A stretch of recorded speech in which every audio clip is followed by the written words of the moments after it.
Good morning and welcome to the first topic in this economics course. The topic is called Business Cycles and Outlook. But the real reason for the topic, as mentioned in the introduction to this course, is to provide context. And one of the things we want to be able to do when we get to the theory part of the course is to be able to say that the world is a very complicated place and we need a structured way of thinking about that complicated place. What we also want to do in this section is we want to provide context for the theory so that we're able to develop a theory which can be used in a real world situation rather than developing a theory and then trying to apply the real world to that theory. This section of the course has multiple objectives. The overriding objective, to repeat, is to give context. But within those objectives, there are many micro objectives. And without wasting your time, I think the important ones are to anticipate turning points of business cycles, to understand the role of money, to look at the Great Depression, not for the sake of looking at the Great Depression, but rather to look at how, if you want to get it really, really, really wrong, what do you have to do? And to learn the lessons from the getting it really, really, really wrong about what happened in the financial crisis, what happened in Japan, what could happen in the United States with Trumponomics, and so on. We are then going to take all of that collectively, and that's quite a lot of work to get through, to use it in a practical way to forecast the outlook for the Dutch economy today for the next 12 months. And then the final objective is to look at various economic indicators which are relevant for the business cycle and use those to get a feel for what's happening in the world and to also get a feel for whether the basic forecast we made for the Dutch economy is being held up by these economic indicators. This is a list of readings, for detailed readings for the course. I'm not going to go through them. Those are the readings, those are the hyperlinks. They're very focused readings, so for each one, please have a look at the reading. We come then to what's called key issues, but what is effectively a table of contents. And what this table of contents does is it jumps around through the main part of the course, but each of these components of the table of contents is a hyperlink. And you're able to hyperlink from this table of contents, from the key issues slide, into various sections of the course. And you'll then see when you do get to a section, you'll find on the bottom right-hand corner of each title page of each section, a little hyperlink called issues, and that issues takes you back to the slide, back to the contents page. So you're able to move around within the PowerPoint without having to scroll through what effectively is a couple of hundred slides.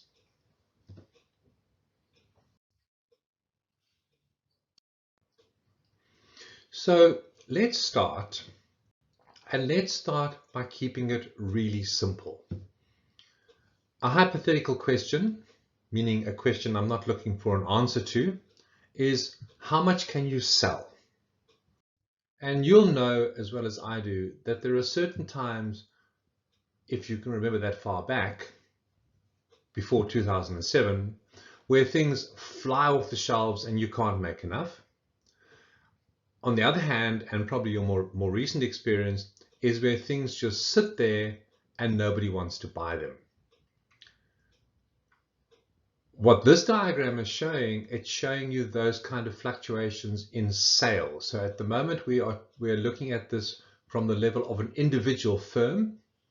We have sales on the vertical axis and we're looking at the percentage change in sales on the vertical axis, and on the horizontal axis we have some time period. You can think of this as years, year 1, year 2, year 3, year 4, year 5, or quarters. It doesn't matter, that it's some time period. It's merely to get a conversation started with you. So if we start looking at the first of the bars here, what the first of the bar says, it says that in year 2, sales in year 2 were 2% more than sales in year 1. So it's the typical way that we budget. We look at last year's sales and we look at this year's sales or next year's sales, and we say how much more are we likely to sell. So here we're selling 2% more than in year 2. Here in year 3, the sales are 3% more than in year 2, 4% more than in year 3, 5% more than the previous year, and so on. So what you've got here is you've got sales increasing at an increasing rate, 2% more, 3% more, 4% more, 5% more. Here you still have sales increasing. So you still have 5% more, 4% more, 3% more, and so on. So what you're getting in the first part of this diagram is the rate of change in sales is accelerating. And here you're still selling more, but the rate of change of sales is declining. At this point here, the rate of change is now 0, meaning the euro value of sales this year is equal to the euro value of sales last year. The percentage change is 0. And now we're below the line. We're selling 1% less, 2% less, 3% less, and so on. If we bring those things together collectively, away from an individual firm to all firms in general, we talk now about the business cycle. And you'll notice, first of all, that the vertical axis has changed and has now become the real change in GDP. If that makes no sense to you, then let's stay with the idea that this is still the percentage change in sales, and we'll change that in due course. You'll notice that the diagram is the same, but what we've attached to this now is that we've got a terminology of certain of the characteristics of a business cycle. So here we have the increasing sales, which if it happens to all firms is called the recovery phase of the business cycle. We lead into what for many of you is a long distant memory, or you may not even have experienced this. It's called a boom, leading into a slowdown, leading into recession, something that you probably are all very familiar with, and finally leading into depression. Those are the standard characteristics of a business cycle. The only phase of the business cycle which has a strict definition is the recession, and the recession is defined as 2 quarters, meaning 6 months of falling production or falling output. In our loose way we're discussing this at the moment, you can talk about it as 2 months of falling sales. That's not quite correct, but we'll get to the technical stuff in due course. So as I did in the lecture, what I'd like to do now is to break this monologue and turn it into a dialogue. Clearly, as this is a PowerPoint narrative, it remains a monologue. But the way we did it in the lectures was I posed the question, in a depression, what are the characteristics you expect to see of an economy? And the question, therefore, is when an economy is in depression, what characteristics do you expect to see of depression? And there are some common characteristics, and there are some characteristics which are different for different countries. The ones which are fairly common are low levels of expenditure, low levels of confidence, high or growing levels of unemployment, low levels of investment, low levels of spending, and so on. But what was very clear in our discussions and from different people is that different countries experience different trends in inflation, for example, in a depression. Some countries, Europe, North America, Japan, depressions are associated with low levels of inflation, and in Japan, even deflation. Whereas in other countries, South Africa, Brazil, Argentina, Indonesia, Turkey, India, all of these countries, the characteristics of depression typically are associated with higher levels of inflation. The same is true of exchange rates, the same is true of interest rates. And the question that remains is, why should there be differences? What is it that makes countries different, that in a depression where there's low levels of spending, low levels of confidence, etc., etc., etc., we should have these variables which are different in these different countries? And the answer, at least at the moment, are because of capital flows. Capital flows, to use simple terminology, the movement of money between countries, capital money, Capital flows occur when there's a change in levels of confidence about people holding money in a country.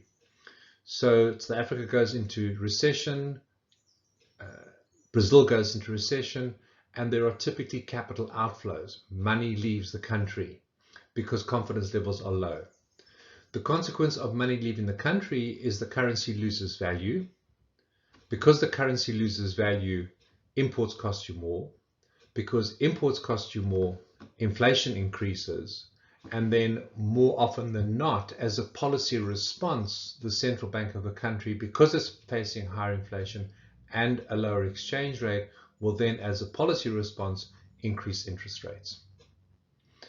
There's some merit in looking a bit closer at these country differences. We're going to do it now, and then we're also going to repeat it a little bit later on. So this is a two-stage conversation. Here's the first stage of it. So I want to look just at some country differences. The first country difference, as we spoke about a moment ago, is to do with capital flows.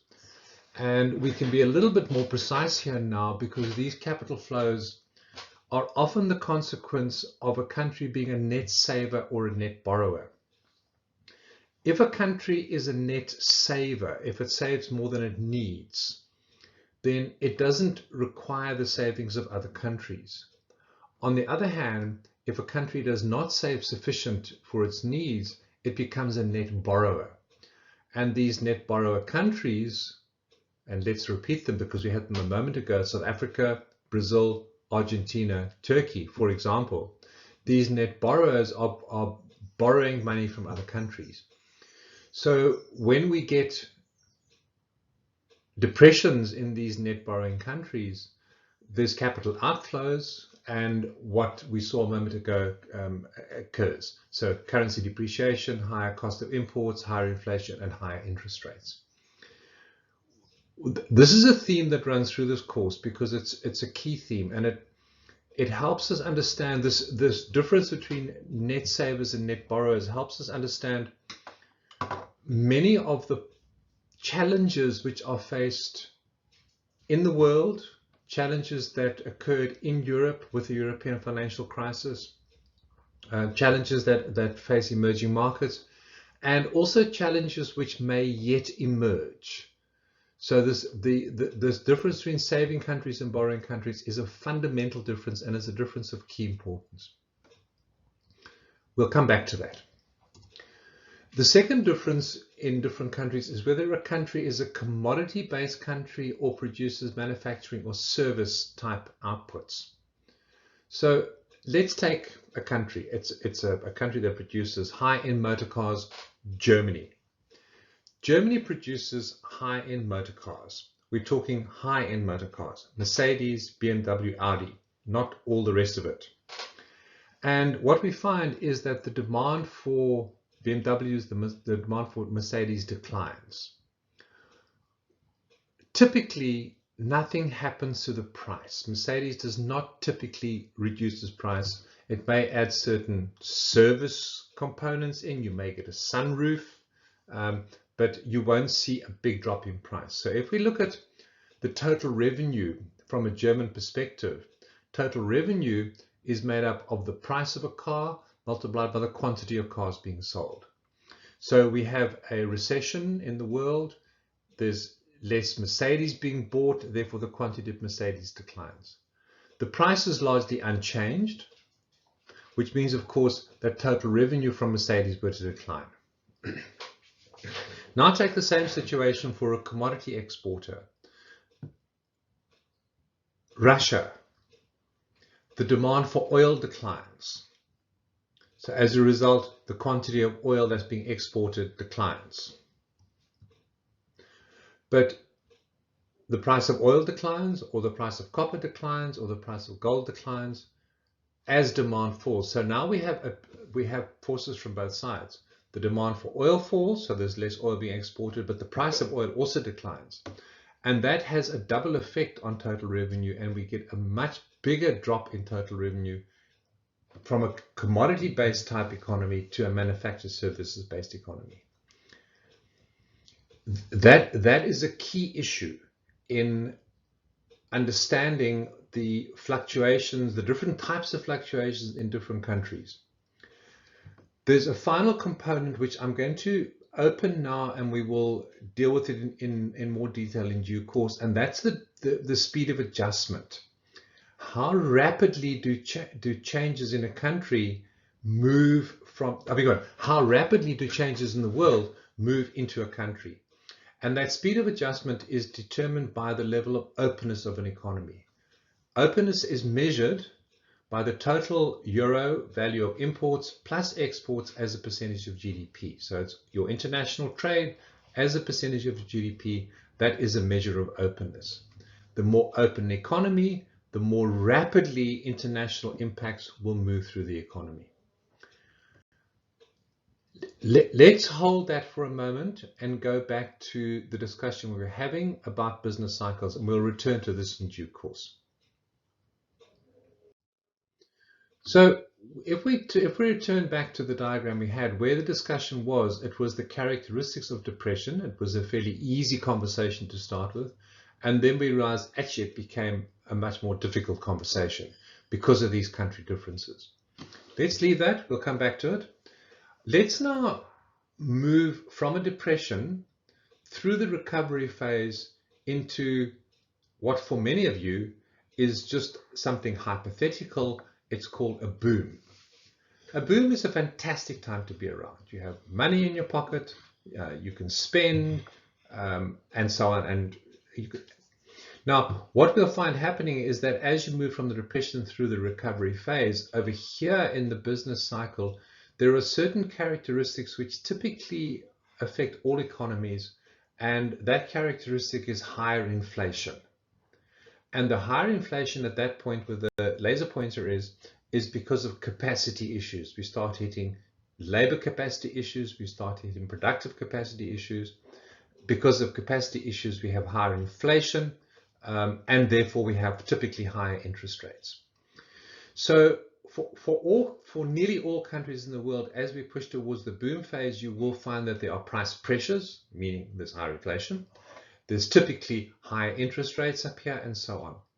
But for some countries, we also have inflationary pressures down here in depression because of the capital flows, and we have higher interest rates in depression in certain countries.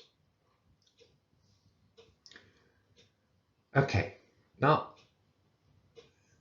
that conversation was really just to warm you up to the topic, because actually whether we are in depression or in a boom is actually irrelevant really in the scheme of what we want to talk about. What we actually want to talk about are the turning points. And in this diagram here, we have 3 turning points. The first one is there where the pointer is, and you can see what you've got is you've got things are getting better and they slow down. The second turning point where things are really in depression and they recover, and of course the third turning point. And it's these turning points which allow us to begin to understand the importance of being able to anticipate economic changes. Think about it. When do most companies expand? They expand in the boom. So you open your factory around about here. You plan your factory around about here. You open your factory around about here. You're highly leveraged and you're bankrupt. And your dog bites you. When's the best time to expand?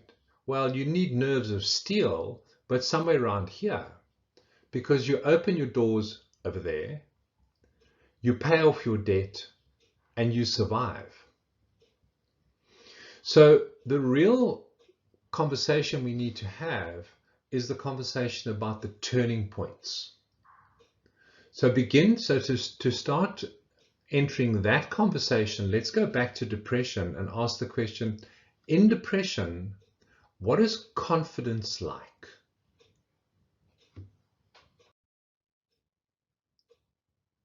And clearly, in a depression, confidence is very low. So let's start in depression with low levels of confidence, and for some reason, so the economy is in depression, low levels of confidence, and for some reason, business confidence improves. you think you're going to sell more. So as a business person, what do you do? Well, what you do depends entirely on the depth of the recession depression.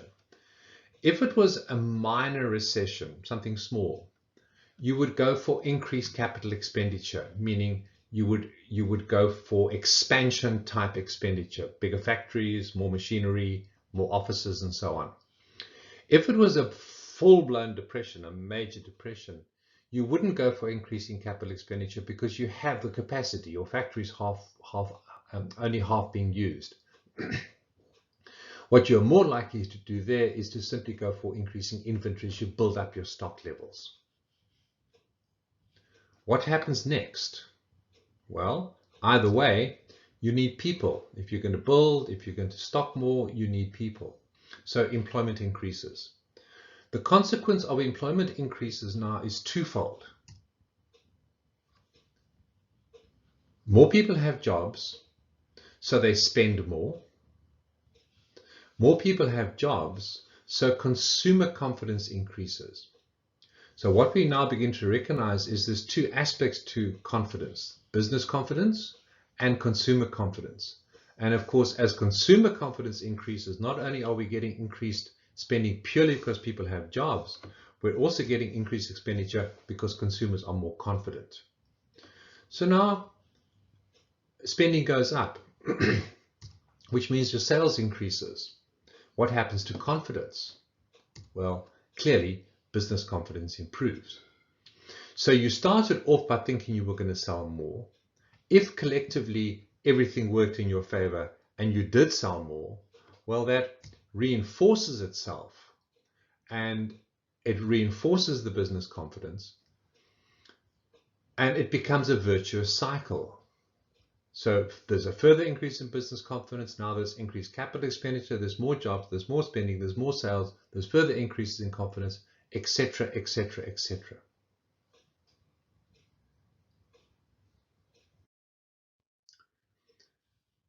It's clear from the previous slide that confidence plays a critical role in the turning points of the business cycle. Now, before we can continue, it's important to understand that what we're looking at are the short-term turning points of a business cycle, and our conversation must focus on the short-term turning points, not the long-term outlook for an economy. That is what this diagram attempts to illustrate. So what we have in here is we have this blue line, which is the long-term growth path of the economy. On average, it's growing over the years, but imposed over the top of that is the actual growth path of the economy. And that's where our focus lies, not on the long-term outlook. This particular course is a course in looking at the short-term impacts of the macroeconomy, not the long-term outlook. So in this particular slide, we have a number of turning points. And our conversation needs to focus on those turning points and what the factors that are causing those turning points, rather than the factors that are underlying this long-term growth of the economy. So here's the question. What confidence is clearly, as we've seen, important in the turning points. So now we go one step back and we ask the question, what sets of factors can bring about the short, sharp change to confidence? What are the things that can happen suddenly that can bring about a change to confidence? There are a number of these, and we're going to proceed by first listing them, and then we'll talk to each one in turn. So for listing them, the first one is politics and policy. The second is the economic state of the world, what is happening in the world from an economic perspective. The third is where it's relevant, and it's not always relevant, natural events. The fourth, again, where it's relevant, is if a country has a single major export and there are changes to the price of that single major export, that can have a major impact on confidence. So for example, in Zambia, which is dependent on copper, a change in the copper price can have a major impact on Zambia. Indonesia with palm oil, Russia with oil, and so on. Those single export dependent economies, a change in the price of the export has a major impact on confidence. Other countries like the Netherlands, the UK, France, who have got a whole range of different types of exports, this particular factor is not relevant for those countries. The next one is the price of oil, which of course is a double-edged sword. For oil producing countries, it's a good thing when the price goes up. For oil consuming countries, it's not a good thing when the price goes up.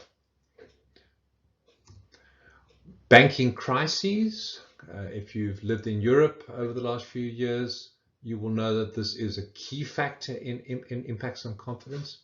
And finally, what are called wealth effects, and we'll come back to wealth effects. We're going to talk to each of these things in turn, but in order to preempt it, from this list that we have here, we need to ask, what is the single overwhelming factor that you have to have if your economy is going to grow? And the answer is you need political stability and good policy. If you don't have political stability and you don't have good policy, nothing else follows from that. For those countries that have stable politics and good policy, the next factor which is responsible, the major factor which is responsible for their turning points, is the economic state of the rest of the world.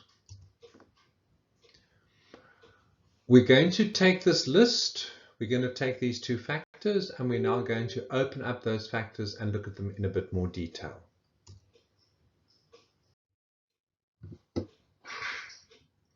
So we start with politics. This is a fairly simple piece because I'm going to repeat what I've said. What you need from a political point of view is you need stable politics. It doesn't have to be nice or democratic or anything of that nature. It must merely be stable. You need good economic policy. That's important. And then when we get to evaluating the political situation or environment that's faced by an economy or by a country, you start always at a national level. What are national politics like? If national politics are in a bad state, that's as far as you need to go because the fundamental condition is not in place. If national politics are sound, then we move to the next step up, which is regional politics. And if regional politics are in disarray, that counts against the country from a stability perspective. And then finally, if we move to international politics, where if the international political environment is less than desirable, that affects the country, but it also affects the world. That's as far as I'm going to take this discussion. There are a number of different measures available that actually measure the political stability of different countries, different regions, and there's the hyperlink and the reading for those.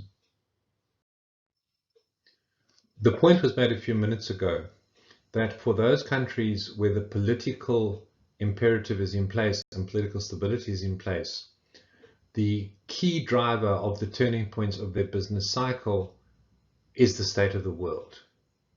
We're going to look at that now. So this first slide, what this first slide is showing you, it's showing you the relationship between the turning points of the business cycle in the US, shown as the red line, and Europe, generally shown as the green line. We're looking here at the mid-1980s up until the most recent data. And you can eyeball the diagram. It's fairly clear that there's a very close correlation between what is happening in the US and what is happening in Europe. There are certain differences, but the correlation is fairly clear, and I think it's a very convincing correlation.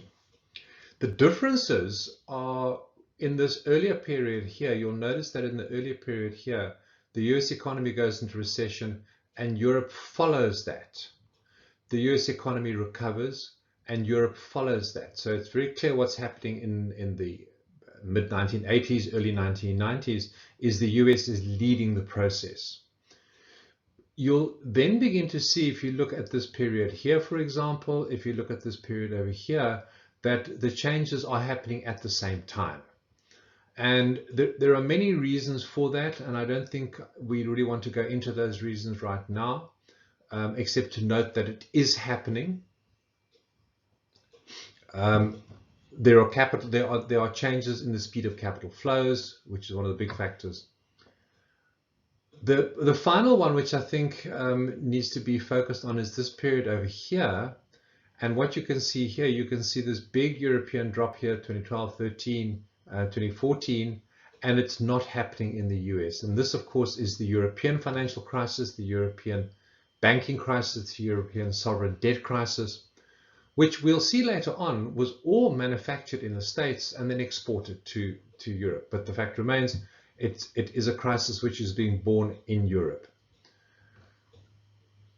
To eyeball the diagram, if you live in Europe, you will be affected by what happens in the States. If we take the next of the diagrams,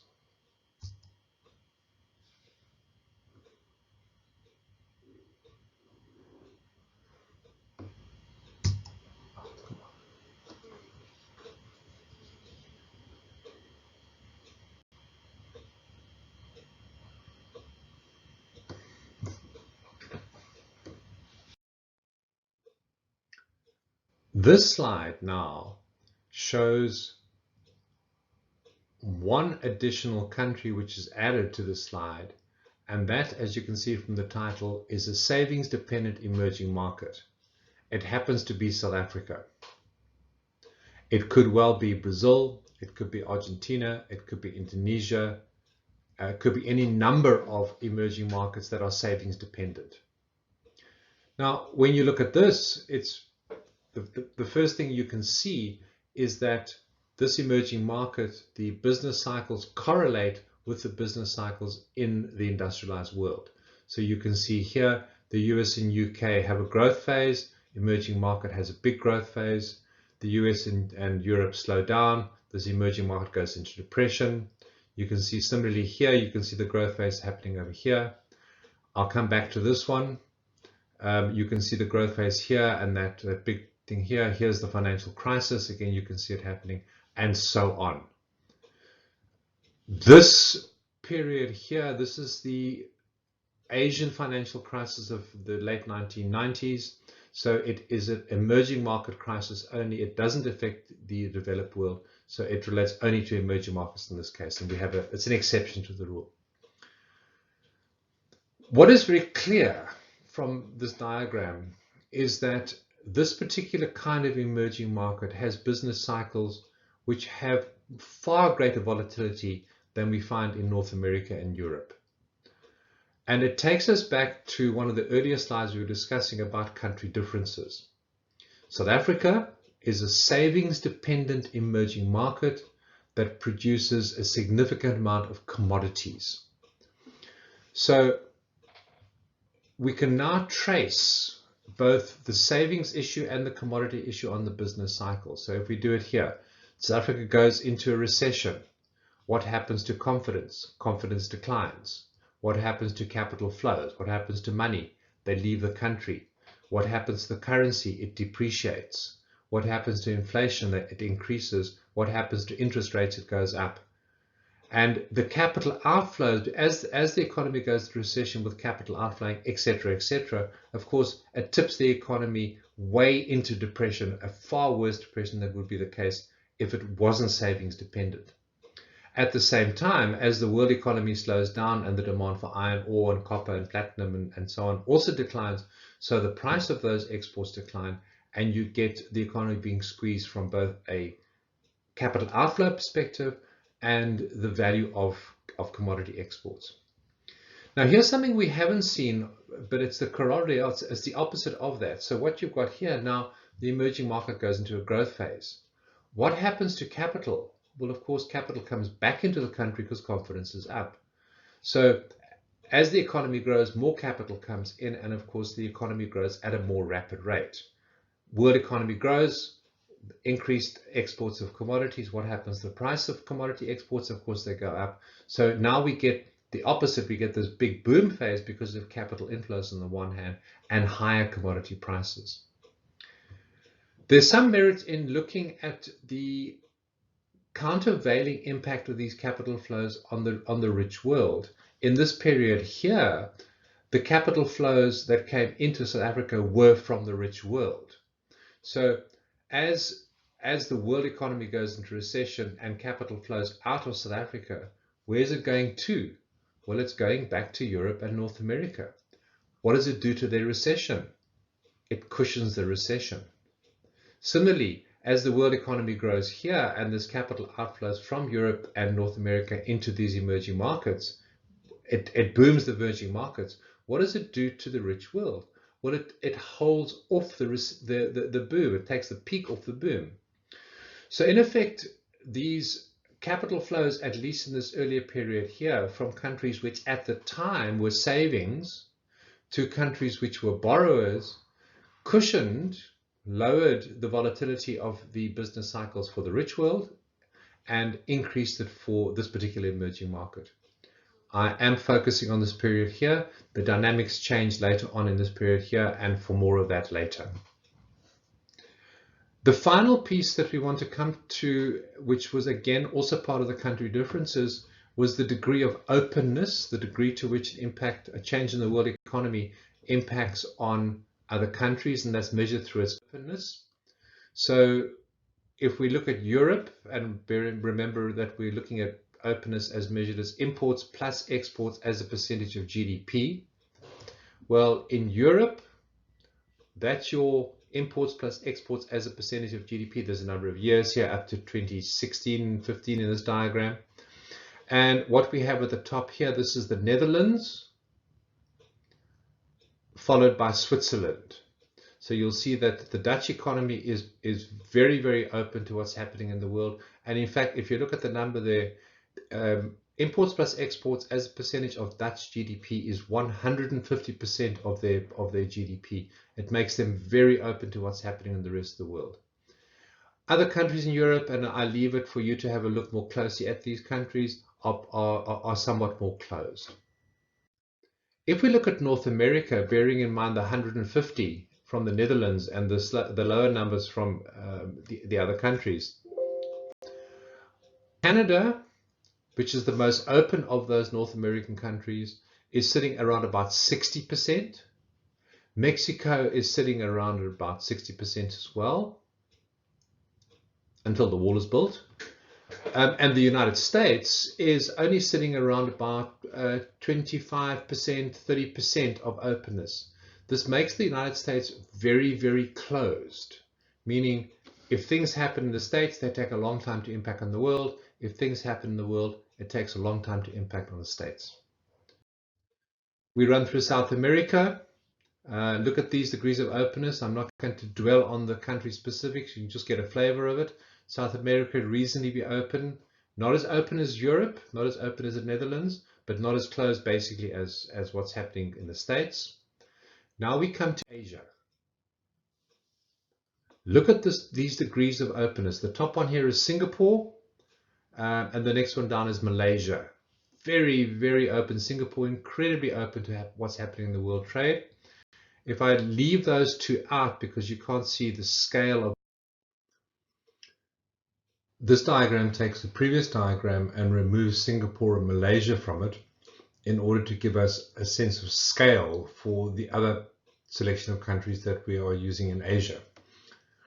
And what we get here is we get Thailand with an openness of about 140%, Korea or South Korea here, and then a number of rather surprising ones. This one here is China.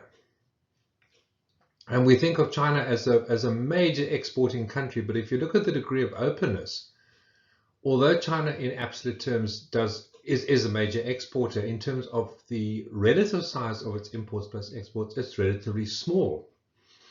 And the other particularly surprising one is Japan down here, which as a major exporter and well-known major exporter in terms of imports plus exports to GDP, its openness, it's one of the most closed economies in the world from a trade perspective. The final set of countries we use here is Africa. And here we have a selection of countries: the Congo, Mauritius, Botswana, South Africa, and then finally Egypt, with kind of middling amounts of openness.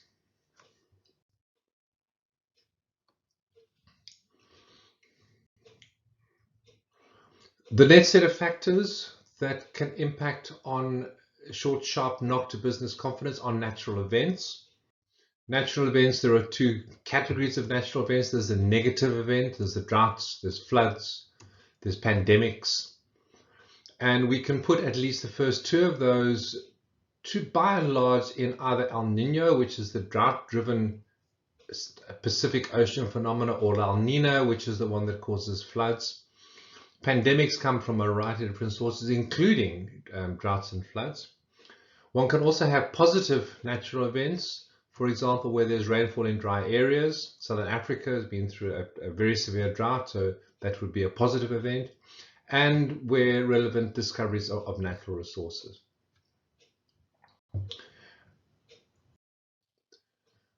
The next of the factors that can cause the short, sharp change to business confidence is the oil price, and particularly where there are rapid changes in the oil price, and again, particularly where there are rapid increases in the oil price. We'll see a little bit later on that today changes in the oil price are less of an impact on business confidence than they have been previously, but I don't think that one should discount changes in the oil price.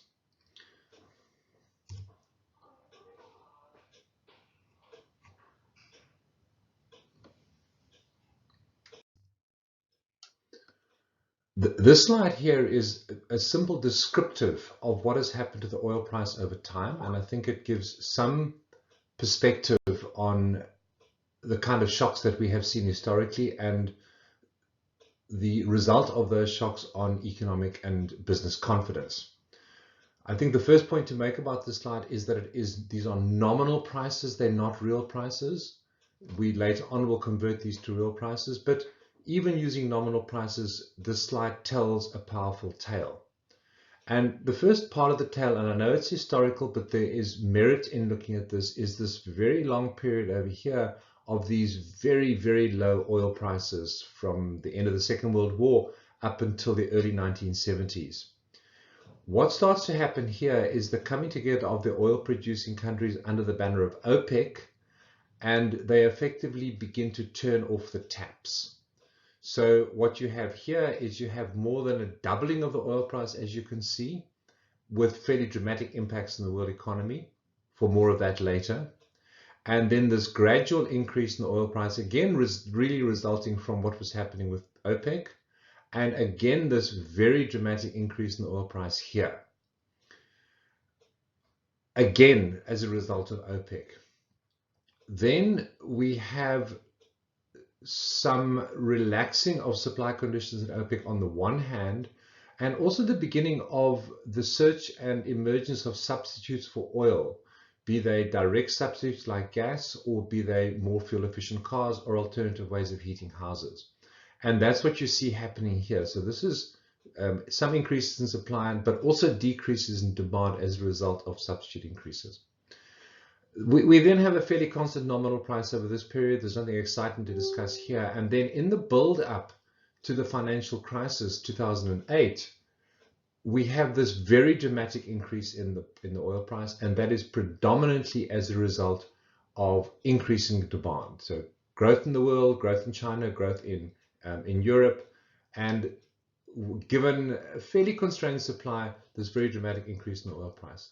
The financial crisis, we see a huge drop in the oil price, and that is quite simply a drop in demand. We then recover from the financial crisis. Again, you can see the oil price increasing, and this drop here, now this drop here is a particularly important drop. That is the advent of shale gas. And shale gas now changes the dynamics of the oil price.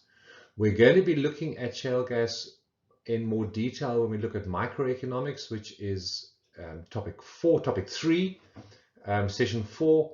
So I'm going to leave that discussion over for that point there. This diagram is real time, and you can see there's been some small increase in oil prices here. This next diagram is merely to look with the previous diagram was crude oil generally. This is Brent crude. All I'm doing here is giving you a slightly more fine-grained picture. So we're starting here in the early 1990s rather than at the end of the Second World War. So just a quick discussion on oil and business confidence. There's two key factors between the change in the oil price and the world economy. And it relates predominantly to oil consuming countries rather than oil producing countries. Certainly, historically, the oil producing countries were a relatively small group of countries, and the oil consuming countries are a relatively large group of countries. That has changed over time as the oil prices increase exploration for more oil. We will discuss that in due course. When the oil price goes up, it historically has two impacts.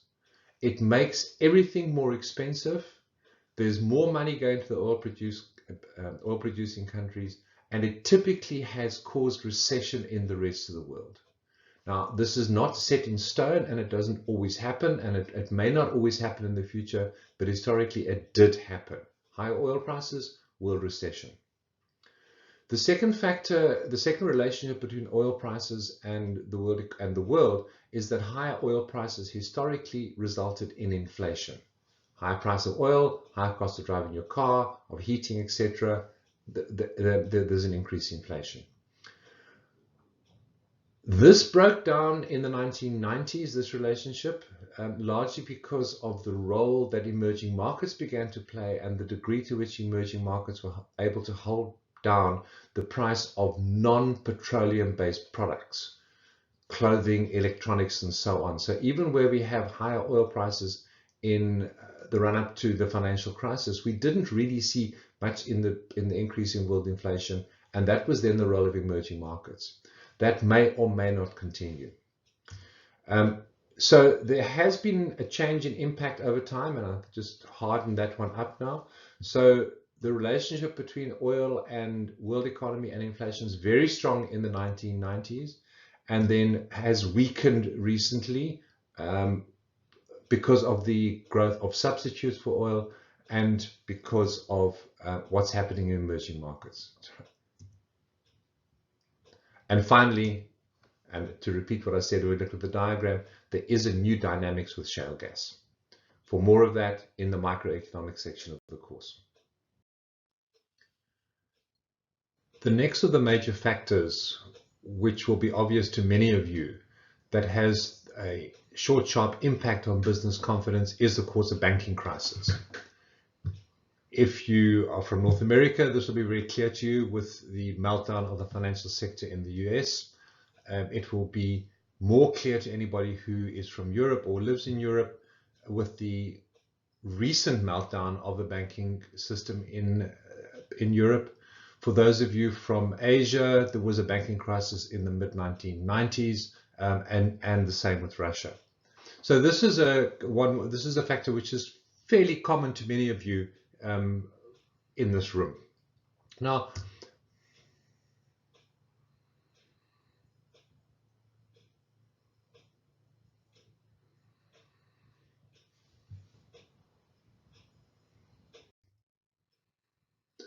there are two dimensions to a banking crisis. The first of the dimensions, and that's the causes of the banking crisis.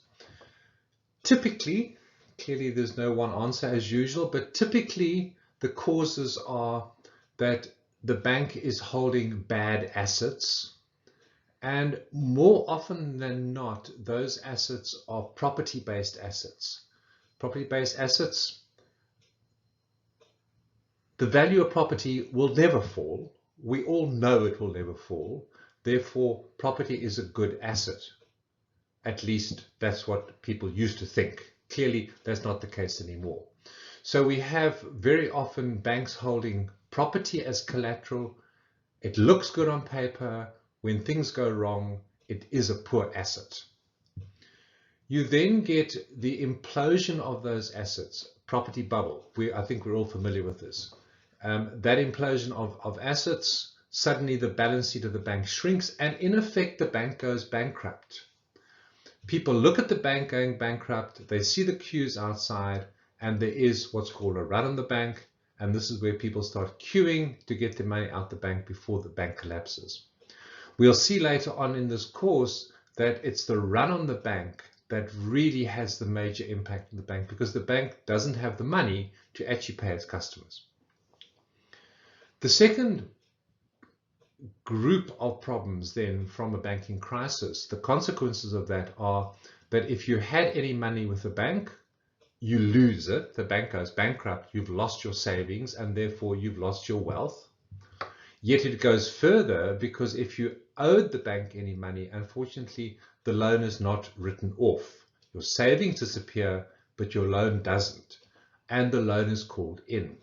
So you may have had a loan with a 2 or 3 year time period where the bank goes bankrupt. The loan is called in immediately. There's no more lending, so liquidity dries. So there's no more lending, and as a result, liquidity in the economy dries up. This is a quick once over of the impact of a banking crisis. We'll do this in much more detail when we get to the section of this course that looks at the financial sector. The rest of the slides, I just want to show you that the recent banking crises that we've seen are not the only banking crises, and that they're a fairly common event. If you look in the 19th century, for instance, we can see a significant amount of banking crises, predominantly in the States and in Europe. You can see them all the way through here. In the 20th century, we can see again a number of many banking crises, and the one I want to point out to you here is the Great Depression, which we're going to get to in a moment. So I want to flag this one as a really important banking crisis. There's the Asian financial crisis I mentioned a moment ago, and there's the Russian banking crisis again that was mentioned a moment ago. And then, of course, we have the more recent experiences of banking crises. So we have Uruguay, and then we have all of the subprime crises and everything that follows from the subprime crisis here, and an ongoing one, which is the Venezuelan banking crisis. The final factor that we want to introduce now is the final factor that brings about the short, sharp knock to changes in business confidence, are called wealth effects. Wealth effects are all about the relationship between how wealthy people feel and how much they spend. Typically, and for most people, when they feel poorer, when their wealth is lower, they'll spend less. And when they feel richer, in other words, when they have higher wealth, they'll spend more. So any change in wealth, be it an increase in wealth, can result in more than proportionate increase in expenditure. And of course, a negative wealth effect, which is the one that really impacts on confidence, brings about lower wealth and therefore lower expenditure. The issue that's important here is, how do people hold their wealth? And people typically hold their wealth in one of two forms. They hold it either as equity. Equity can be shares, it can be retirement annuities, it can be gold, it can be many things of that monetary nature. And finally, people can also hold wealth as real estate. The house they live in, the apartment they live in, the block of flats that they own, etc., etc. That's how wealth is held.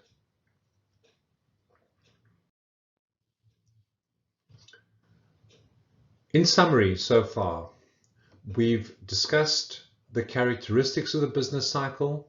We've looked at the role that confidence plays over the course of the business cycle, and we have identified those factors that bring about the short, sharp change to confidence and changes in the business cycle. There's some merit now in bringing this back to the real world and looking at, just very quickly, some historic world cycles and some long-term cycles. So the first cycle I want to look at, the first business cycle, is the United States. And that's what's shown in this diagram here. And we're looking at a very long period of time. As you can see, we're looking at 1900 all the way through to 2016. If you look at the diagram, you can see business cycles. They're fairly obvious. There are some booms here. There's booms here. There's booms here. There are some recessions and depressions. There's a depression here. There's one here. There's one here. And of course, there's the financial crisis that we all are quite familiar with. What you're more hard-pressed to find, of course, is that nice smooth cycle that we started with at the beginning of this section, because it doesn't exist. The cycle depends on what happens to confidence, which means that a business cycle is, the length of the business cycle is not preordained. It's not 3 years or 5 years. It's as long as it takes for confidence to change. One of the factors that needs to be highlighted in this diagram here is that this is the Second World War. And you'll notice that the fluctuations of the business cycles in the US prior to the Second World War are much greater than the fluctuations after the Second World War. You can see that clearly there are fluctuations, but they're much smaller, and particularly the depressions and recessions are also much smaller. One of the reasons for this is because of what happened in the Great Depression. So the Great Depression, there is the Great Depression, and you can see that in this diagram here, that is the worst depression that the States has ever seen, at least in this time period. And just to flag the next one, here is the Second World War. The reason for the reduced amplitude of the fluctuations post-Second World War was the experiences of the US and the rest of the world, and the learning process from the Great Depression and the application of that learning process. For more of that in a moment. The second business cycle we want to look at is the UK. And you can see again the amplitude of the fluctuations in this period here, much greater than the amplitude of the fluctuations here. That's the financial crisis. And you'll notice that the financial crisis in the UK, the depth of the depression there, much greater than the depth of the depression in the US, even though the financial crisis started in the US. The Great Depression, there's the Great Depression in the UK, and the Second World War, there's the Second World War in the UK. You can, if you recall, the US, there was growth in the US in the Second World War, and that's because they were producing armaments. In the UK, there was a significant depression in the Second World War, of course, because of the damage from the war. There's merit in focusing on the Great Depression, and the merit is there because A, it's a good learning process of, if you want to get something wrong, really, really wrong, do what countries did in the Great Depression. So let's have a look at the Great Depression. The Great Depression, the impact of the Great Depression in the United States is significant. If one looks at the impact on manufacturing, manufacturing decreased by 60%, food production halved, and unemployment went to 1/3 of the working population. This is a big deal. This is a really, really big depression. And it's useful for us in the context of what's happening in the world today to look at the causes of the Great Depression. And the causes are, there was a wealth effect. And what we're going to do now is reinforce the list that we've developed as to what impacts on confidence. So there was a wealth effect in the form of a stock market crash. This led to significant amount of bank failures because a lot of the collateral that lay behind banks was property. The stock market crash caused property prices to drop. There were bank failures. There were natural events in the form of major droughts, and there was poor policy. I don't want to spend too long on this, so let's just flip through it and have a look at it. Here is your stock market crash. It's called Black Tuesday. And what we're looking at here, this is the Dow Jones Industrial Index in the States. We've got years on the bottom, on the horizontal axis, 1922, 1923, 1924. This is the index of the Dow Jones. So you'll see the index is increasing from an index, say, of about 60 in the early 1920s There's this big build-up here, and the stock market crashes. This big build-up here is a bubble. First time we've used the word, it's a bubble. It's a non-sustainable increase in asset prices. And you'll notice that even by 1940, the Dow Jones index had nowhere near made up the peak of what it was in 1929. So the Dow Jones increases from an index of 60 all the way up to about 400. It's a massive increase in wealth, and there's a collapse. And this big collapse is a negative wealth effect. This results in a major bank failures. And you'll notice that again, these are years 1926 to 1940. These are the numbers of banks that failed in thousands. So we start off with about 28,000 banks in the States in 1926, and we end up only with about 15,000 banks from the mid-1930s onwards. In very simple terms, the number of banks in the States more or less halved. Half the people lost their savings. Please join the dots. This is a major effect. And of course, you lose your savings, it compounds the wealth effect. Then we get a number of bad policies. The first policy is monetary policy. We're going to do this in much more detail later, so this is a quick once over. But what the black line is showing you is interest rates. For those who understand it, they're real interest rates. If you don't, it doesn't matter at the moment. There is the beginning of the Great Depression. And what you'll see happening after the Great Depression is interest rates actually went up. Clearly, in today's world, we know if you get a major recession occurring, you don't increase interest rates. It's just going to make it worse. You decrease interest rates. So we have bank failures, we have people becoming poorer and poorer, we have falling output, yet interest rates increase. This is bad policy. The second part of bad policy is fiscal policy. If you're unfamiliar with the term, fiscal policy relates to the government budget, expenditure and taxes. At the time, the world was operating under a gold standard. It's the first time I've used the term, for more of that later. But under a gold standard, there was a legal requirement that governments had to run a balanced budget. It was a legal requirement. So if you're running a balanced budget, it means that your expenditure G must be equal to your tax revenue T. The budget deficit is zero. By law, you can't have a budget deficit. So the consequence of the beginning of the Great Depression, of course, is that GDP drops. Incomes fall. If you're unfamiliar with the term GDP, which many of you may be at the moment, just think about it as income. Incomes fall. Because incomes fall, tax collection falls. Because tax collection falls, the budget deficit goes up. In other words, we've got a certain level of government expenditure, tax revenues decline, and as a result, the budget deficit goes up.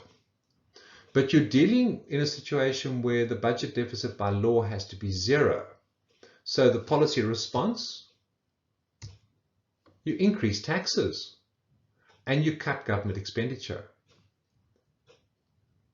And the consequence of that, well, clearly GDP falls. This is contractionary economics, contractionary policy. GDP falls. Because GDP falls, this now feeds back up to the budget deficit. Budget deficit increases. What do? You again increase tax revenues. I beg your pardon. Your tax receipts decline. Your budget deficit goes up, and again you do this, and you do this over and over. For those of you who live in Europe, this might just look familiar. What's it called? It's called austerity. So let's take this policy that occurred and the policy implementation that occurred in the Great Depression, which was bad and made the Depression worse, and let's think about this in the context of what has and is still happening in Europe. For more of that later. The final piece of bad policy is called smooth hauling. Okay, two guys, and they introduce trade policy in the US, and the trade policy is called beggar thy neighbor. Make a beggar of your neighbor. And one of the components of the beggar thy neighbor policies was to prevent imports coming into the States. There is Smoot-Hawley, and what you're looking at in this diagram, this effectively is import duties. So what you can see, if we look at these import duties in the States without worrying about this long period of time over here, import duties at the beginning of the 1920s, as you can see, fairly low. This is as a percentage of imports, so it's not quite correct, but import duties say about 15% of imports. Okay, not quite correct, but for our purposes, good enough. And we get the Smoot-Hawley coming in, and look at this increase in import duties from 15% all the way through up to 60% of import duties.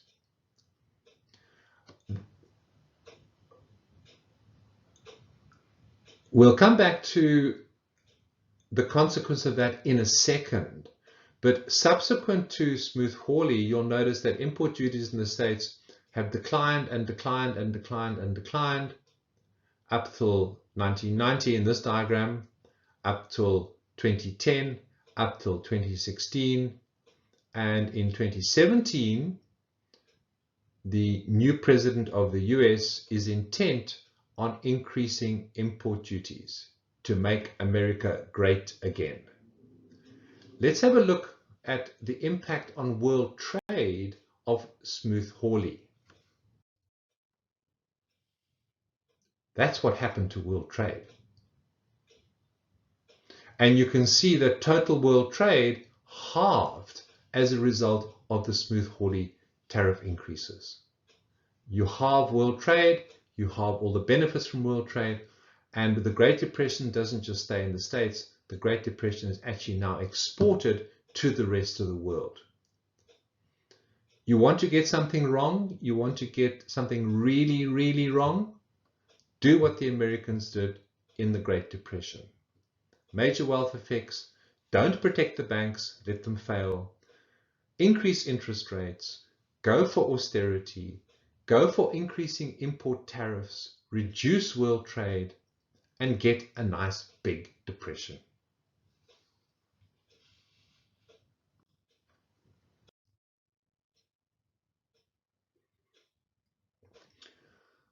I now want to do a short digression. And that digression is to look at South Africa during the Great Depression. So this is the South African business cycle. Okay, it looks very familiar to the ones we saw before. One of the things that you'll notice which is different to the business cycle this is an emerging market compared to the US and the UK, is that the amplitude of the fluctuations after the Second World War are a little different to the amplitude of the fluctuations before the Second World War. And I want to loop back and reinforce what we did earlier. And the reason for this is, of course, because this is a savings-dependent, commodity-based economy. And this has economic fluctuations which are far higher than countries which save, which are net savers, and which are not commodity-based. That's not the point of this exercise. It's just an aside. The point of the exercise here is that Africa during the Great Depression. There's the Great Depression in South Africa. And what you can see happening is South Africa has 1 year of depression and booms. So in the face of what was happening in the rest of the world and in the face of a world Great Depression, South Africa booms. The reason, quite simply, is because there was a significant increase in the gold price. And at this point, I want to digress because there's merit now in talking about money. And I want to digress and have that conversation about money.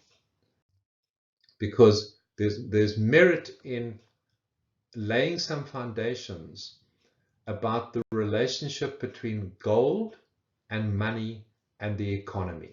So treat this as a digression, and we'll come back to the business cycle in a moment. So we start off with gold. Keep it simple. This is the gold price. It's done from a South African perspective, so I'm looking at this in rands. It doesn't matter that we're looking at, it could be dollars. And what we're looking at in this diagram here, as you can see, we're looking at the nominal price of gold and the real price of gold. So the blue line is the nominal price of gold, the red line is the real price of gold. Nominal price of gold is your daily gold price. Where do you find the nominal price of gold? You look on the internet, you look in the press, today's price, that's the nominal price. The other price we've got here is the real price. Which one's more important? Well, the answer is the real price, because it gives the comparative value of gold over time. The nominal price is largely irrelevant because it builds in the effects of inflation. So because the real gold price is the important price, and that's the one we have to focus on, I want to change the base year of the diagram. This diagram here is built on a base year 1911, meaning I've set the nominal price and real price equal in 1911. I've then removed the effects of inflation from the nominal price to get the real gold price. The trouble is, of course, you can't see what's happening with the real gold price.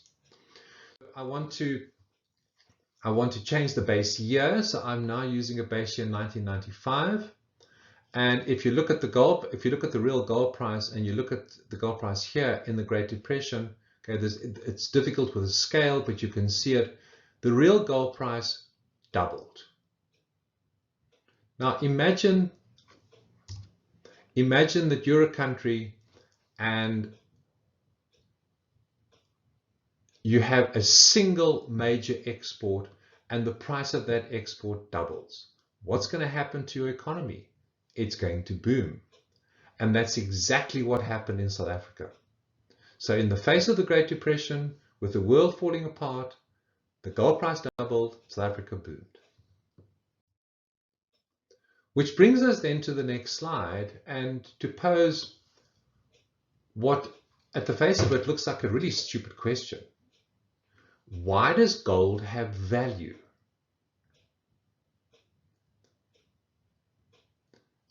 Now, there's a lot of debate around why gold has value, and in class we did a lot of debating around that. I'm not going to repeat that debate. Rather, I want to get to the heart of the matter. Let's start off to understand why does gold have value by asking the question, what is gold used for? What do we actually use gold for? Well, we use it for ornamentation, for jewelry, for other kinds of ornamentation. There's certain industrial uses for gold, printer cables and things of that nature. You can use it for dental work. You can have gold put in your teeth if you like. It's rather old-fashioned. And finally, and this is just a joke, but it's true, you can put gold in tequila. Useful stuff, eh? Really useful stuff. So looking at the uses of gold doesn't help us understand why gold has value. Some people might be thinking gold has value because it's scarce, but it's not scarce. It's never used up. Your jewelry, when you pass away, goes to your children. Computer cables are recycled. The bulk of gold that's used is never used up. It's always around, so it's not scarce. As we mine gold, there's more and more gold all the time. So it's increasingly more abundant rather than increasingly more scarce. So why does gold have value? Because one of the things that's missing from this list here is that historically, gold was money. And because gold was money, it has historical value, it has spiritual value, it has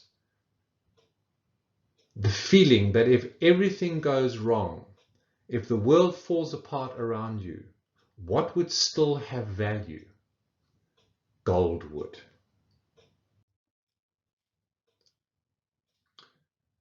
So that brings us then to part of this course, which is again a digression from the course, but it's a useful digression at this stage because it allows us to explore many things in a very simple environment. I want to talk about the history of money, but a very, very brief history of money. There's lots written on it. There's a lot of readings on it, which I've referred you to. If you want to go and read more about it, the readings are there. Here's a stupid question. Why do we need money? Well, the answer, of course, is to spend it. No, that's not the reason you need money. If we didn't have money, you'd have to barter. So what would you give for this talk? As I said in lectures, I don't want to know, but I would want some kind of money for the talk at RSM. So there have been many historic types of money. So long as people will accept something as a means of exchange, it's money. Wheat, cows, shells, large stones, these have all been used as money historically. But what began to emerge and what people recognize is that certain kinds of money, certain kinds of things made good money and other kinds of things did not make good money. And good money has three characteristics. It's portable, meaning it's small and valuable, not large and valuable. That's why shells make good money and large stones don't. The second characteristic of good money is that it's durable, it lasts, which is why wheat is not good money because the rats eat it. Shells don't make good money because you sit on them and break them. Large stones make good money because they're pretty durable. But the last and the final characteristic of good money is said to be divisible, meaning you can take whatever your money is, you can cut it into smaller and smaller parts, and each part is worth exactly the same ratio of the original part. In other words, you can take a piece of money, you can cut it in half, and the two halves are worth exactly half of the original money. That's why the precious metals made good money. Precious metals, gold, silver, and copper. You can take a bar of gold, you can cut it in half. The two halves are worth exactly half of the original money. Gold lasts because it's durable, and of course it's portable. You can have a small piece of gold, you can put it in your pocket, you can move it around. So what we have now in terms of our very brief history of money is we have the evolution of what is called commodity money. Money that has intrinsic value. Gold, a gold coin or a silver coin, because it's a precious metal, the coin itself has intrinsic value. It's called commodity money. The next step in the development of money is called fiat money, and that is effectively paper money, where it's just paper. There's no intrinsic value in that. And the development of paper money occurs in many places in the world. In China was the first place it occurred. I want to use the London example. The process is all the same. In London in the 16th century, it was a fairly lawless place. There were no banks. The only place that you could put your gold coins for safekeeping was with the goldsmiths, like Samuel Goldsmith. Samuel Goldsmith gave you a promissory note. He gave you a receipt. And what the receipt said is that I, Samuel Goldsmith, am holding a whole bunch of gold coins for Barry Standish, who was a rich guy at the time. And Barry Standish would then take the promissory note and go and use it would take the promissory note, and that was a receipt that he was holding gold. He would then, when he needed these gold coins, go back to Samuel Goldsmith, take out the gold coins from Samuel Goldsmith, go and use up those gold coins. But the shopkeepers in turn simply took them back to Samuel Goldsmith. So within a fairly short period of time, these promissory notes, these receipts, were being used as money. And that's the evolution of paper money. Samuel Goldsmith also introduced fractional banking. For more of that later, but let's just note that. And the final step in this part of the history of money is the evolution of national money. In the Napoleonic Wars, the Bank of England called in all the gold and all the silver coins in circulation in England, and they issued the first British pound note. It was backed by silver, 1 pound of silver. Within a fairly short time, Britain had moved from the silver standard, where silver backed the paper money, to the gold standard, and all of the paper money in circulation in Britain was backed by gold at the Bank of England. And within a very short time, most countries in the world were on the gold standard. meaning that all of the money in circulation, all of the paper money in circulation, all of the fiat money in circulation was backed by gold at the relevant central bank of each country. And then comes the Great Depression. And with the world falling apart around them, people looked at the paper money and said, no, this is funny money. We want the real stuff. And they ran on their central banks. And they demanded the gold behind the money. Central banks broke the contract. They would not give the gold. And since that time, more or less, and we're going to get to more detail in a moment, money is not being backed by gold. Money is not backed by anything. It's this factor here, shown with this hyperlink, that leads to the increase in the gold price. People lost faith in money, and they wanted to go back to gold. So today, money is just paper or even electronic entries. You use your debit card. That's not even paper. It's just an electronic entry. So why does it have value? It's just paper. It's just a plastic debit card. Why does money have value? Well, the simple answer is because we trust it. Will shopkeepers take money in order to for the goods that you're buying? Of course they will. Will they take your debit card?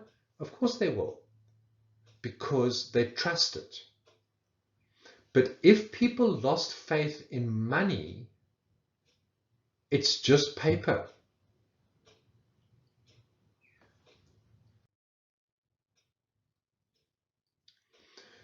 I want to now just fill in some of the gaps that we've had in the earlier discussion and just harden up on a little bit of this brief history.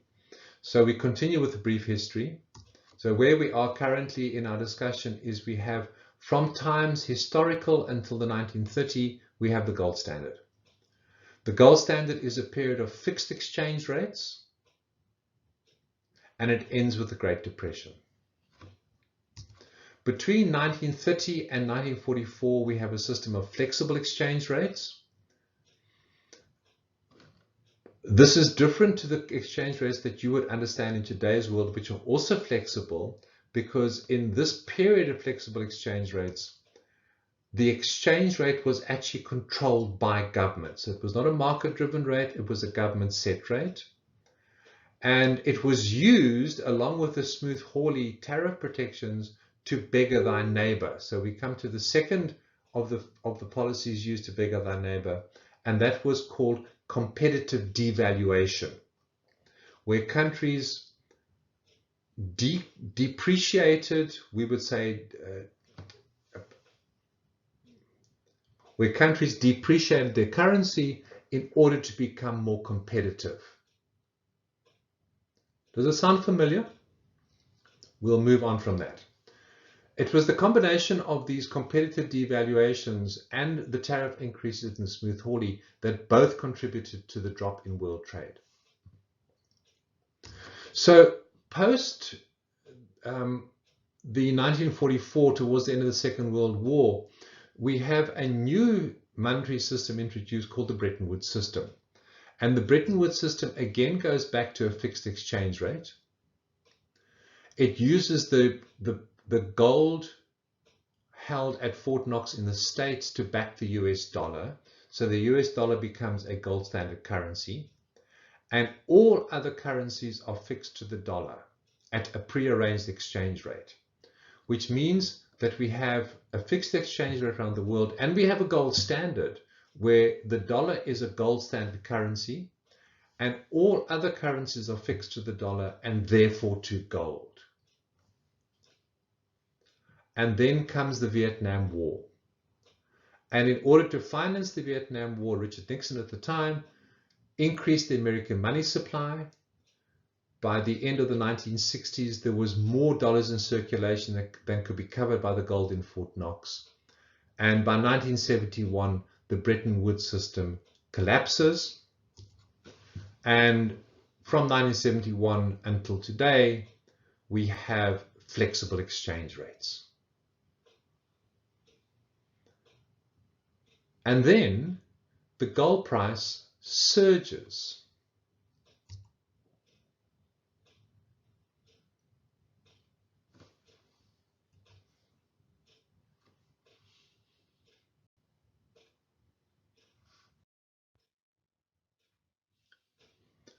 And here you can see the surging of the gold price.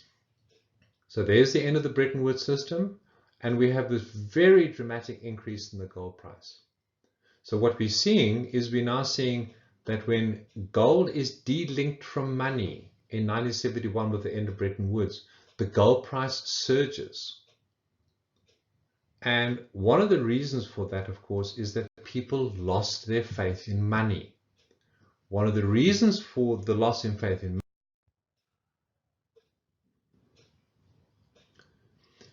this is the oil price that we saw earlier. And you'll recall when we looked at the crude oil price, we were looking only at nominal prices. This diagram now also includes real prices. When we looked at this, the price of oil before, we were looking at the coming together of the oil producing countries here in the early 1970s, that increase in the price of oil here, and a subsequent and further increase in the price of oil here. And you will recall that, or if you don't, go back to that section where we looked at the oil price. Looking at the real price, this gives far more perspective of the degree of shock that these price increases occurred. If you look at this oil price here in the late 1970s, early 1980s, it's little different to the kind of oil price that we saw in 2013. It's in fact the same as we saw before the financial crisis. I want you to imagine the shock of an oil price of that nature from its very low levels that we've seen before, at a time where motor cars were not fuel efficient, at a time where people used oil to heat their houses. So this had a major impact on the world economy, and it had a twofold impact on the world economy. And to reinforce what we spoke about earlier, it caused a world recession on the one hand, and it also resulted in world inflation on the other. And it's the world inflation that eroded people's faith in money. And as the faith in money was eroded, people moved out of paper money and back into gold.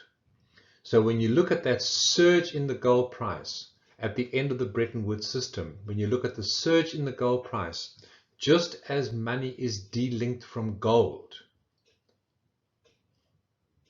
and it's associated with this very high increase in the oil price and the world inflation that resulted from that, the link between money and gold is broken. The trust in money is broken. What did people do? They went back to gold.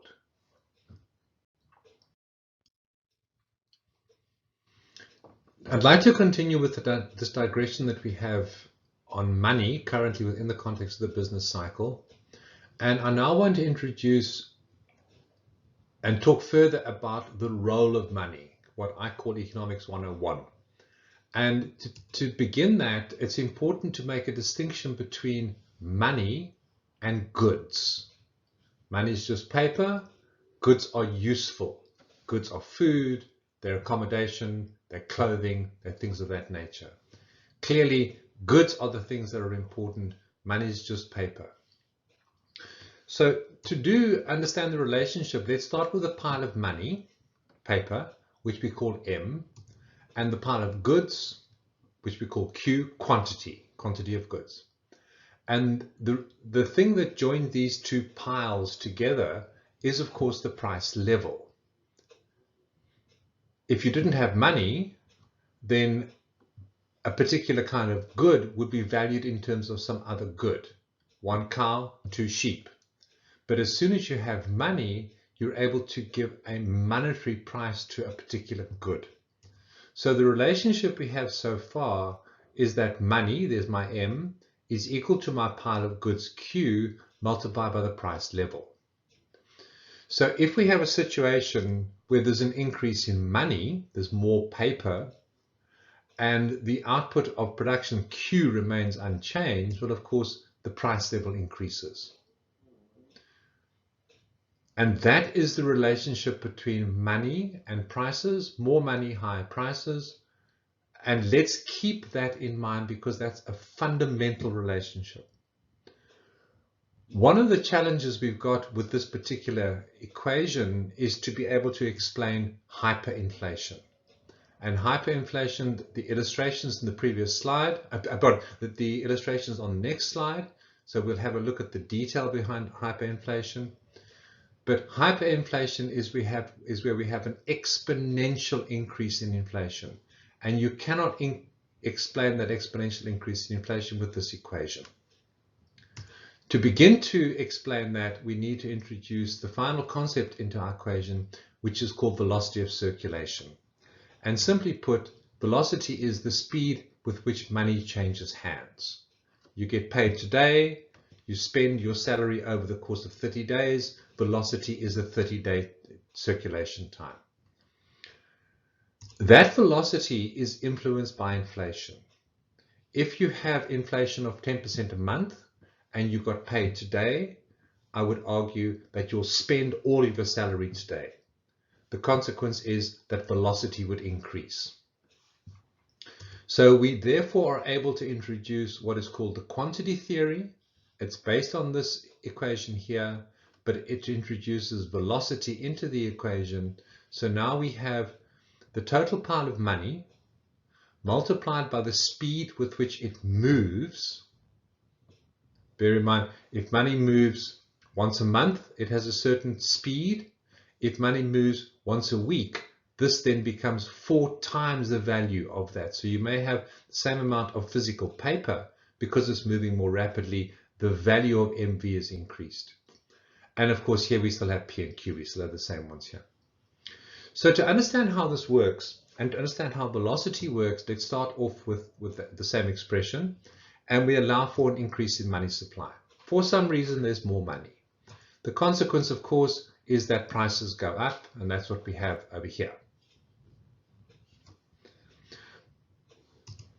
If the price increase has the effect of reducing the trust in money and velocity increases, that's an if. It doesn't necessarily have to happen, but if we lose faith in money, we don't want to hold money, velocity increases, the velocity in turn causes an increase in prices. The increase in prices further reduces the trust in money, velocity increases again, prices increase, which further erodes the trust in money, and I'm sure you can see where I'm going here. Velocity increases, prices increase, and things go through the roof. And that's what destroys money, and that's what makes people want to go back to gold. We're moving towards the end of this digression. There's one final part that we have to discuss now, and that's how do you cure inflation?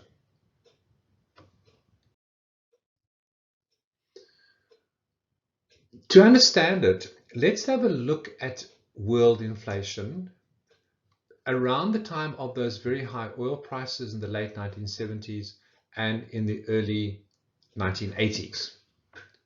And this is instructive on how we cure inflation. So we start off here, you've got 3 levels of inflation. This is world inflation, the green line. You've got US inflation, the blue line, and you've got UK inflation, this red and yellow line. And if you look at the numbers here, we're looking at UK inflation of 18%, and we're looking at US inflation around about 13, 14% or so. These are very high numbers.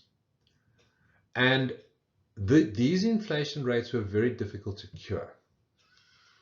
Britain and America introduced anti-inflationary policies in those years, which very rapidly, as you can see, resulted in a rapid decrease in the inflation rate. So you can see that these double-digit inflations in the US and UK right down to single-digit levels here within 3 years. And the question is, how did they do it? Well, to begin to understand how they did it, we need to have a look at the inflationary process. What is it that causes inflation? Inflation always starts with a price shock. Something happens and prices go up. That typically leads to an increase in wages or wage demands, and W goes up, wages. If this continues, it can lead to what is called a price-wage spiral. So prices go up, wages go up, prices go up, and wages go up. And if this continues, it can result in the development of inflationary expectations.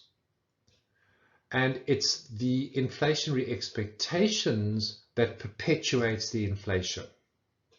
Because what has happened is that prices have gone up, I've got higher wages, but prices go up, so I've got higher wages, but I never make up that original price increase.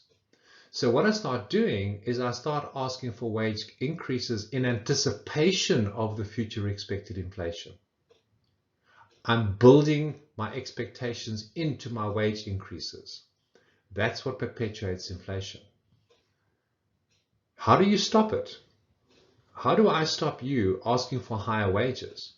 How do I stop business people, other people who set prices, from putting up their prices? How do I break those inflationary expectations? And the simple answer is, have a nice recession.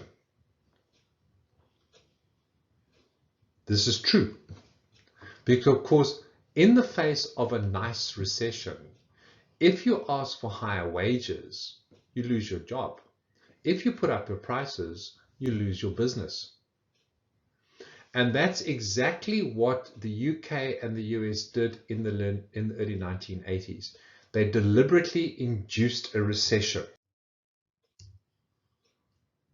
There it is.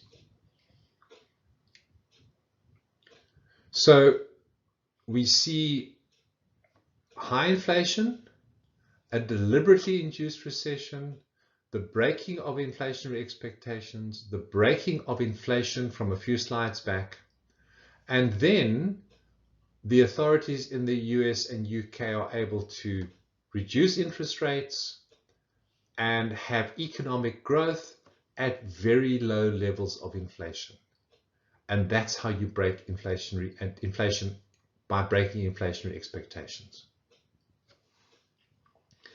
I want to start wrapping now. So what we've now joined together money, which is paper, gold, which people want if they lose faith in money, inflation, and this idea of trust in money. Because if you trust money, you don't need gold. Money is useful stuff. It's easy to transfer. You can transfer money electronically. Gold, you cannot transfer gold electronically. You have to actually ship it. So where you have faith in money, you don't need gold. Where you lose faith in money, that's when you need gold. So here's the gold price from 1980 to the end of 2010. And you can see what happens here. We have this falling gold price, and the falling gold price is associated with low levels of inflation. And then later on, we have very good economic growth in the world, economic stability in the world. If you look at the years here, these are the late 1980s, and all the way through the 1990s, we have economic stability in the world, we have low inflation, and the gold price just declines and declines and declines and declines because people have faith in money. And then we have 9/11.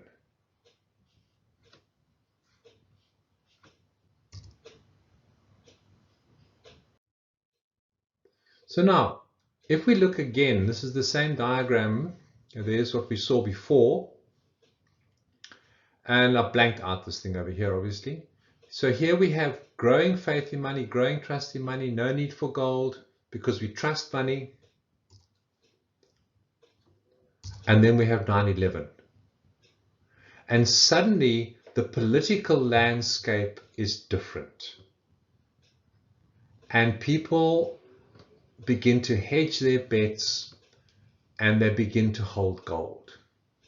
And while all of this is happening, and this is not just 9/11, it's everything that's happening in the Middle East, Kashmir, North Korea, Russia, and so on. And while all this is going on, of course, we have the subprime crisis in the States, the US financial crisis, the European financial crisis, and all of the things that follow from that, of more of that later, and this ongoing increase in the gold price. What does this tell you? This is indicative of people's loss of faith in money. That when the chips are down, when you don't trust anything anymore, what do you hold? You hold gold because that used to be money. We've had some increases in trust in money here and the falling gold price, a bit of a correction here where we lose faith in money. This is correct up until, this is a correct data here. So what you get here, this is indicative. We really trusted money in this period here. We don't trust it that well anymore. That's the end of that digression. And I now want to go back to business cycles. And I want to talk now, we want to start moving, first of all, look at some modern business cycles and then start moving into more recent experiences. And then we start looking at outlook. So let's look at some modern business cycles. This is very quick. Okay, so the cycles I want to look at, US and UK, Germany and France, Italy and the Netherlands, and finally Japan.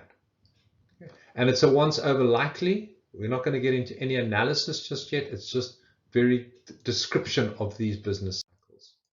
So this is the business cycle of the US and UK. We saw these ones here earlier on.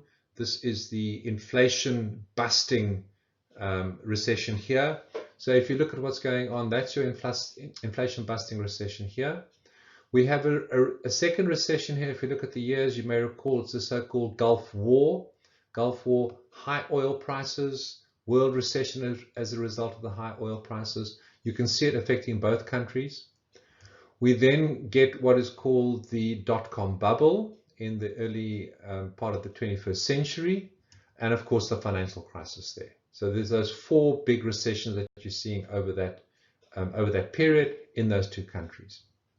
If we do the same thing in Germany and France, you'll see a very similar pattern emerging. There is the inflation busting of the early 1980s. There's the Gulf War. There's the dot-com bubble. And there's the financial crisis. So again, the same pattern emerging in those four countries now. If we do Italy and the Netherlands, again, the same pattern. By and large, Italy managed to escape the first one slightly. There's a slowdown, but not a recession. The Netherlands goes into recession. So Italy's slowdown, Netherlands in recession. There's the Gulf War. There's the dot-com bubble. There's the financial crisis. And now we start seeing something slightly different happening because post the financial crisis, we also have the European fiscal crisis, sovereign debt crisis. So now we see something happening here in Italy, and the Italian recession continues post the financial crisis. And we'll come back to these in due course. And then finally, we have Japan. And Japan is very different. Look at it. What you have is you have the Gulf War. Not much happens in Japan over the Gulf War. And then you have this long period in Japan that is completely different to what's happening in the rest of the world. And it's called the Japanese Lost Decade.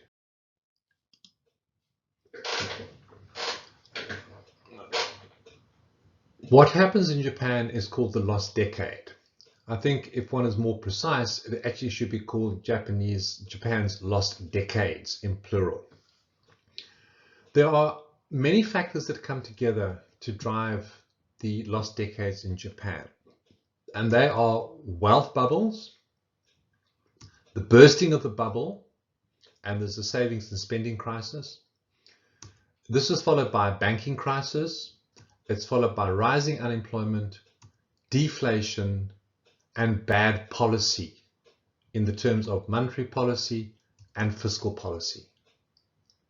Now, please look at the list and compare it to the Great Depression.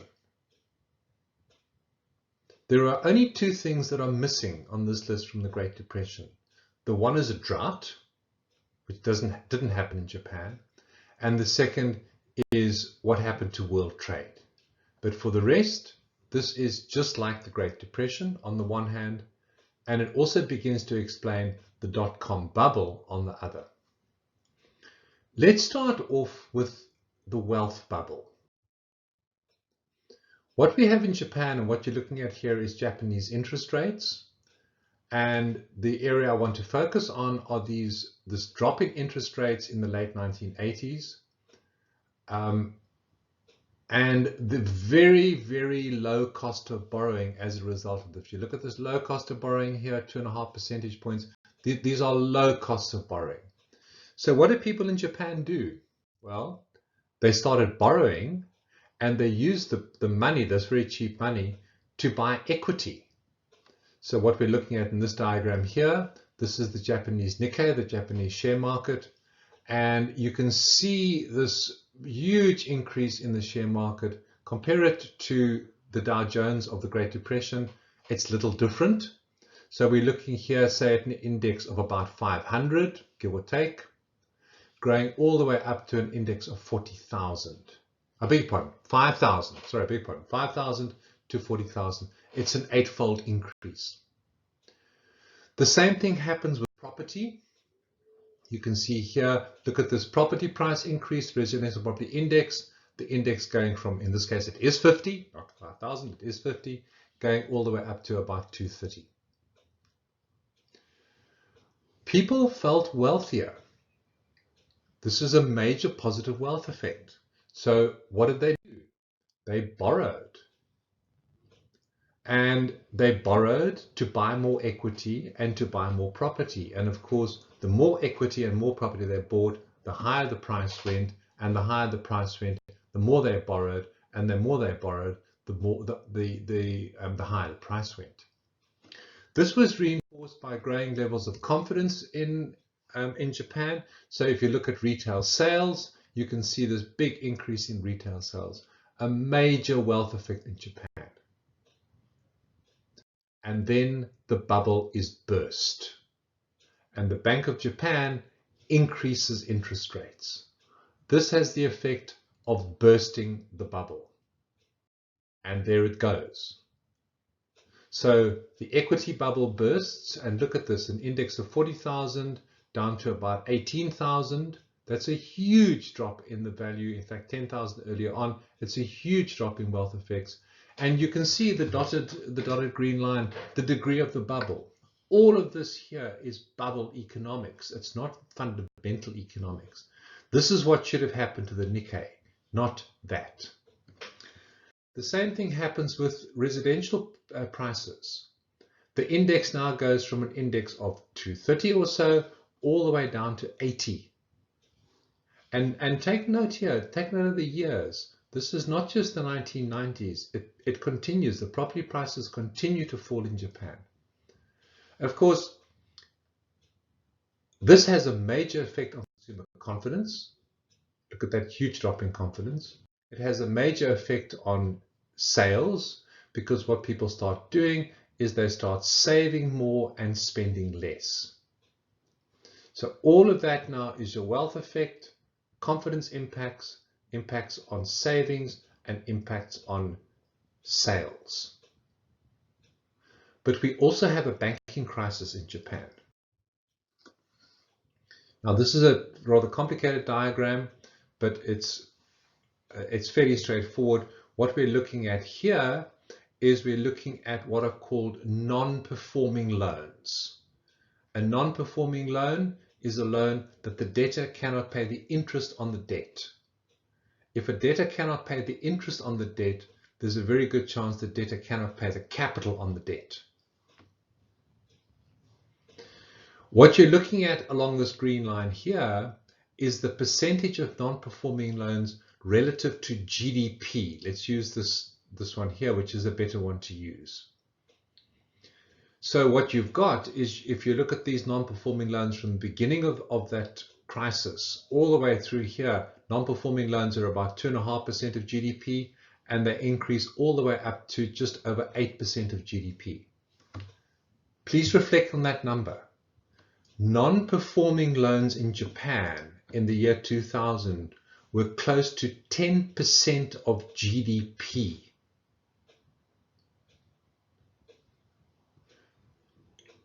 You're Japanese and you want to save. Where would you save? Well, not in the banks. So the consequence is that we have a major wealth effect, a loss of wealth, the need to save, and people do not save into the banking sector. They either save into safety deposit boxes, or they save offshore. So what starts to happen is that Japanese savings are effectively sterilized. They don't go into the banking sector, they're saved outside of the banking sector. To compound this, something unheard of then happens in Japan. People start to lose their jobs. This was not something that had ever happened in Japan before. So we see this increase in unemployment. And of course, the increase in unemployment for those who remain employed results in more savings, again, sterilized savings outside of the bank. The more you save, the less you spend. The less you spend, the deeper the economy goes into recession. The deeper the economy goes into recession, the more the unemployment rate increases. The more the unemployment rate increases, the more you save. The more you save, the deeper the economy goes into recession. You can see that through household borrowing. And now we come to policy. While all this is going on, and the economy is going deeper into recession, and people are saving outside of the banks, and the banks are bankrupt, what does the Bank of Japan do? It increases interest rates. This is bad policy.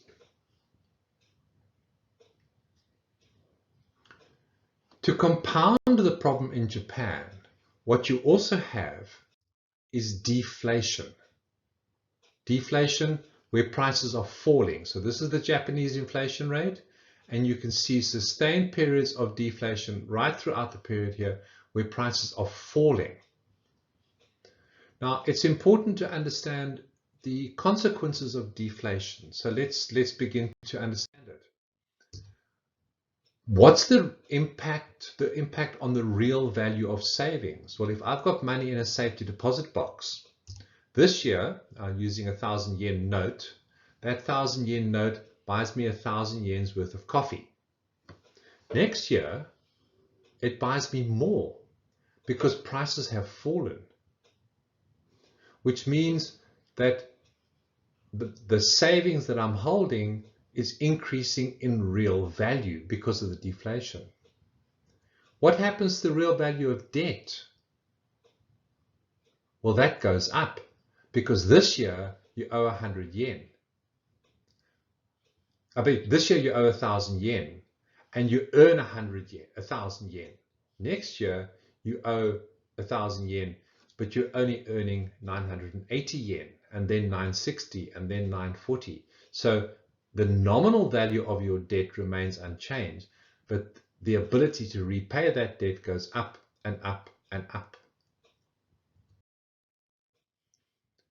So now we turn our attention to policy options in Japan. What can you do? And we start with monetary policy. Well, you can change interest rates. And that is, at the time, the only policy option open to Japan. You can also change reserve requirements. For more of that later. It was not a policy option at the time, but I'd like to note it. And you can go for quantitative easing, which is a policy option which is being used at the moment. It wasn't at the time. That's why these are both in brackets. There's interest rates in Japan. They're zero. So once you get to a zero interest rate, you can't drop it anymore. You can't drop interest rates below zero, or at least not for any length of time. Certainly in the Japanese case. So what can you do? What are the consequences? Well, with monetary policy, we have interest rates of zero. We have deflation, for example, of -2. What are real interest rates? They're actually 2% positive. So even though you have nominal interest rates of zero, because inflation is -2, the real cost of borrowing is 2%, and the real return on savings is 2%. This has some major implications. From a savings point of view, and I just repeat what I've said, you have a positive return. What do you do with your savings? You don't run them down. You keep them. From a consumption perspective, you hold off on consumption. The longer you hold off on consumption, the cheaper things are going to be. And this is particularly true of large items, cars, fridges, things of that nature. You hold off on that. Debt, your debt increases in real value. And of course, because it's increasing in real value, it becomes increasingly more difficult to repay. So what we have in terms of the consequences of this is that we have what is called technically monetary policy impotence. You can't use it. And at least at that time, before QE, quantitative easing, and negative interest rates came on, there was nothing the Bank of Japan could do. So what are your options? Well, the first option is called helicopter money. You take a helicopter, you fill it full of money, you fly over Tokyo, and you throw out the money. What are people likely to do with the money? Probably save it and not spend it. QE, quantitative easing. It's a more technical way of doing helicopter money, just a bit more technical. What do people do if they get QE money? Probably save it. Let's look at fiscal policy options. You recall fiscal policy from the Great Depression, what you can do with expenditure and taxes. So let's do this again. The government budget is made up of government expenditure and taxes. If you have any mismatch between expenditure and taxes, it results either in a budget deficit if your expenditure is bigger than your taxes, or a budget surplus if your taxes are bigger than your expenditure. If you have an ongoing budget deficit or budget surplus, it impacts on the public debt. So a budget deficit or a budget surplus is an annual event. If there's an accumulation of the budget deficit, it results in a growing public debt. This is an annual event. This is a stock of debt.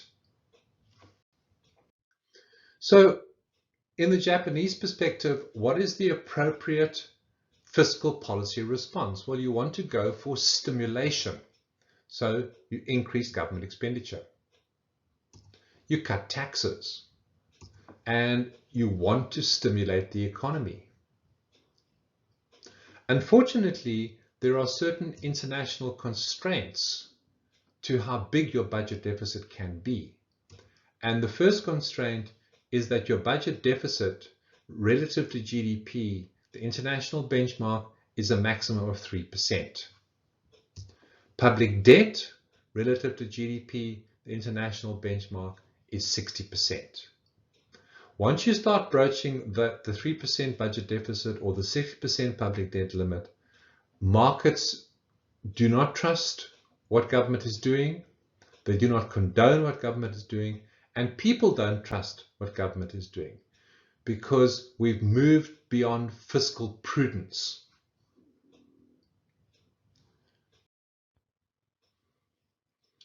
So we now turn our attention to the Japanese budget as a percentage of GDP, and that's what you're looking at here on the vertical axis.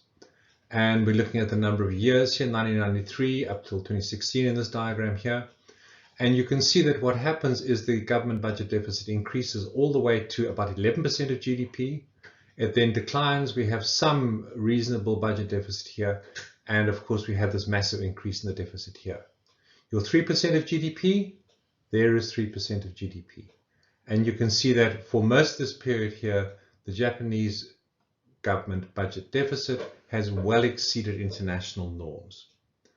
If you look at the same thing from a government debt perspective, where our benchmark is a 60% debt perspective, well, it's pretty clear what's happened to Japanese government debt. It's simply increased and increased and increased and increased, and is now pushing 240% of GDP.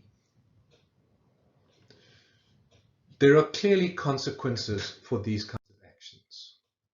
And the first one is you probably have fiscal policy impotence, meaning if there's any fiscal policy stimulation, the stimulation is likely to be saved, because Japanese people looking at the budget deficit and particularly looking at the government debt will recognize that there has to be the need to reduce government debt, and there will be tax increases in the future.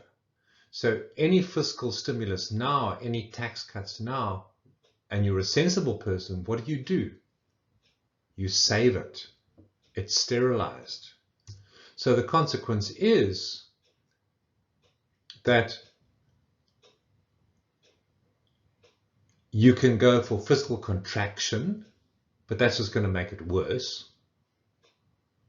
You can go for fiscal stimulation, it will have no effect. You have to reduce the government debt. You have to have fiscal contraction. But the fiscal contraction will make the economy worse. Think back to austerity. Think back to the Great Depression. Where do we go to here?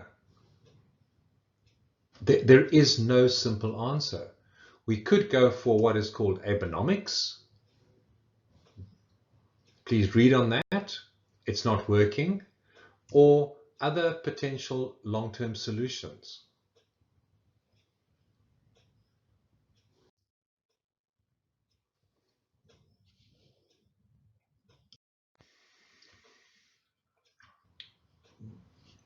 The Japanese financial crisis is instructive in many ways. It's how to get something really wrong. It looks quite a lot like the Great Depression, but unlike the Great Depression, it appears to be intractable. So let's move to the next of the recessions. It's called the dot-com bubble. And the dot-com bubble is effectively a US slowdown in the year 2001, 2002, as you can see here. And by and large, it only really affects the US, at least at the starting point. Now, if we start off in the earlier period here, and what this diagram is doing, it looks at the federal fund interest rate, it's the bank rate, and the inflation rate. And if you look at interest rates in the States before the dot-com bubble, we see this small decrease in interest rates. This, coupled with fairly high levels of confidence, trust in money, etc., resulted in people beginning to speculate in equity and in property. So this is the NASDAQ, which is the technology share market in the States. And what people started doing was using the low interest rates that were available, borrowing funds and buying equity. And again, you can see equity prices increasing, if you like, from about 500, again, it's 500, not 5,000, and increasing all the way up to an index of 5,000. if we start here, that's a 10-fold increase in those values. And what people were also doing was buying property. So this is the house price in the States, and you can see this long-term trend in house prices in the States up to the beginning of the dot-com bubble. There was also significant improvements in consumer credit. People were borrowing to fund that. So we have low interest rates. They incentivize the borrowing, so we see consumer credit changing. We also see people cutting their savings levels, so savings reduce, and all of this funds are going into equity and into property. And of course, we spend the money as well. So there's this increase in retail sales over here. And it's all reinforced because everything is going really well. Unemployment is declining, and hey, we feel good. Consumer sentiment in the States really doing well. So everything is going, to use an American expression, hunky-dory. Nothing can go wrong. And then the Fed increases interest rates. Now we saw this in the Japanese bubble, that higher interest rates burst the Japanese bubble. In the States, high interest rates bursts the equity bubble, and the dot-com bubble bursts. So if what happens on the NASDAQ prices collapse. The green line again shows you what NASDAQ should have done, and this is all property, this is all bubble economics. If you look at the housing price, they fall off a cliff. If you look at what's happening with consumer credit, this is borrowing. Okay, they were borrowing more, they start paying off their debts.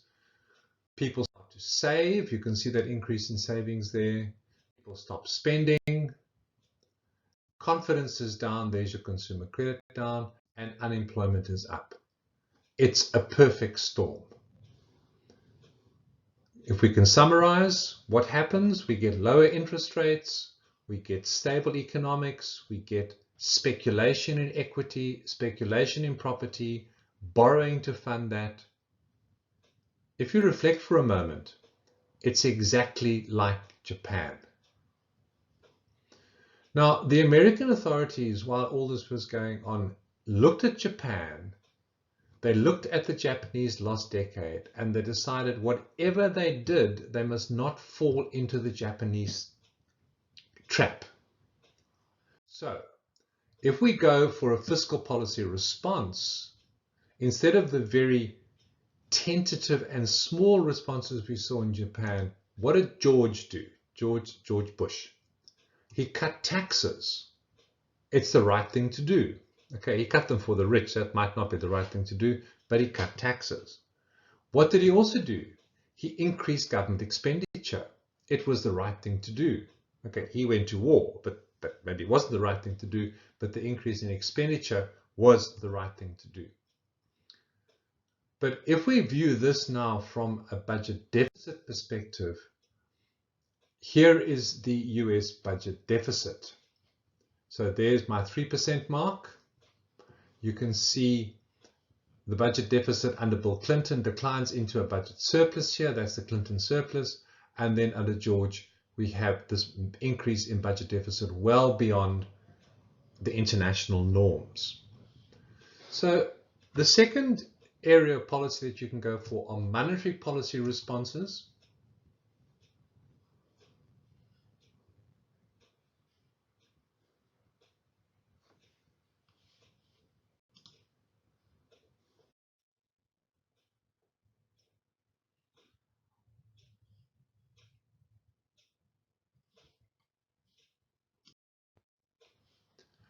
And the appropriate policy response from a monetary point of view is to cut interest rates, cut them below the inflation rate so that we have negative real rates.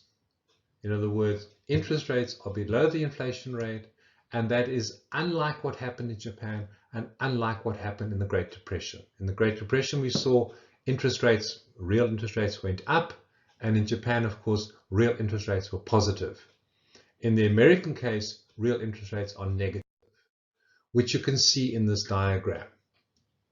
So here we have position where the inflation rate is now above interest rates, and of course that makes your real return on savings negative. It makes the real cost of debt negative.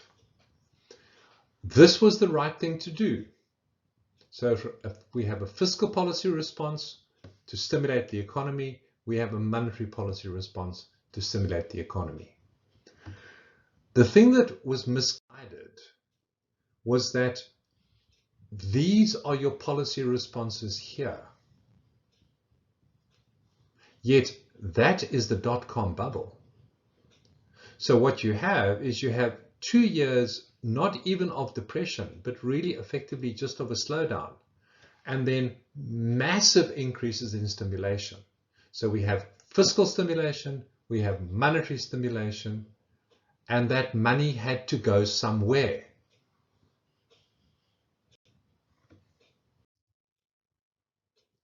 Here's where it went. So let's take stock. After the dot-com bubble, we have an equity and a real estate correction. There's a wealth effect. The banks remain solvent.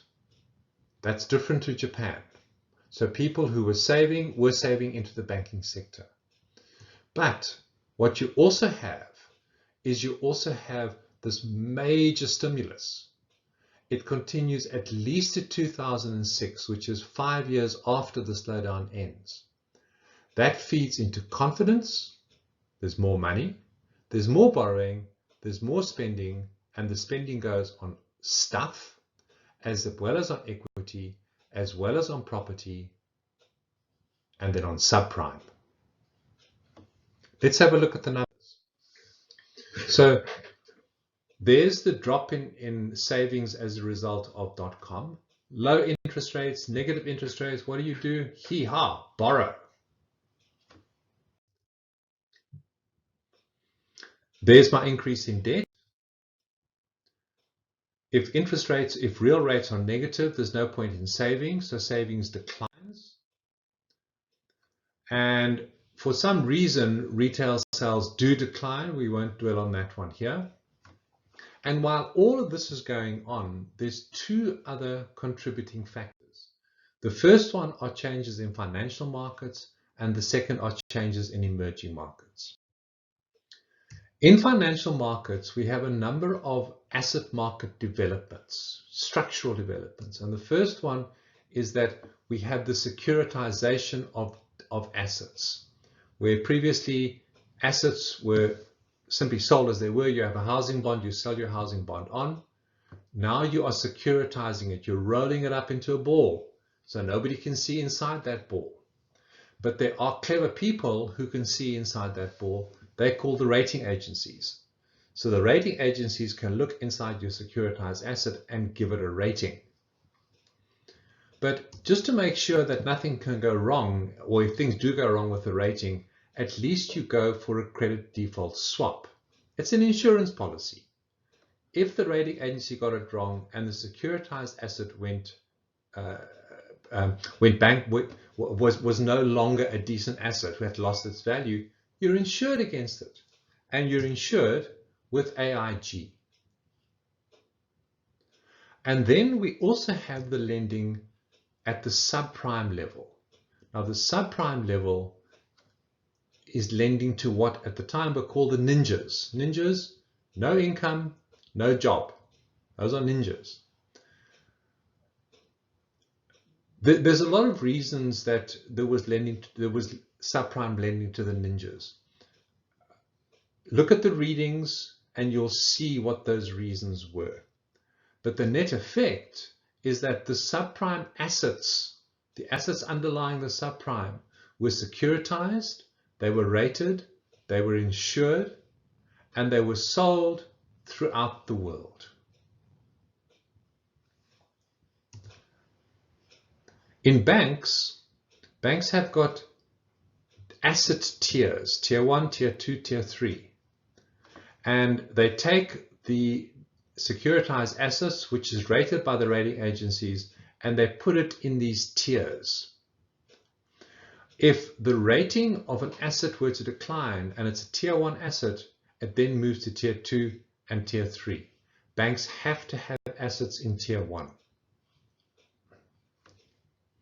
There's also then significant interbank lending.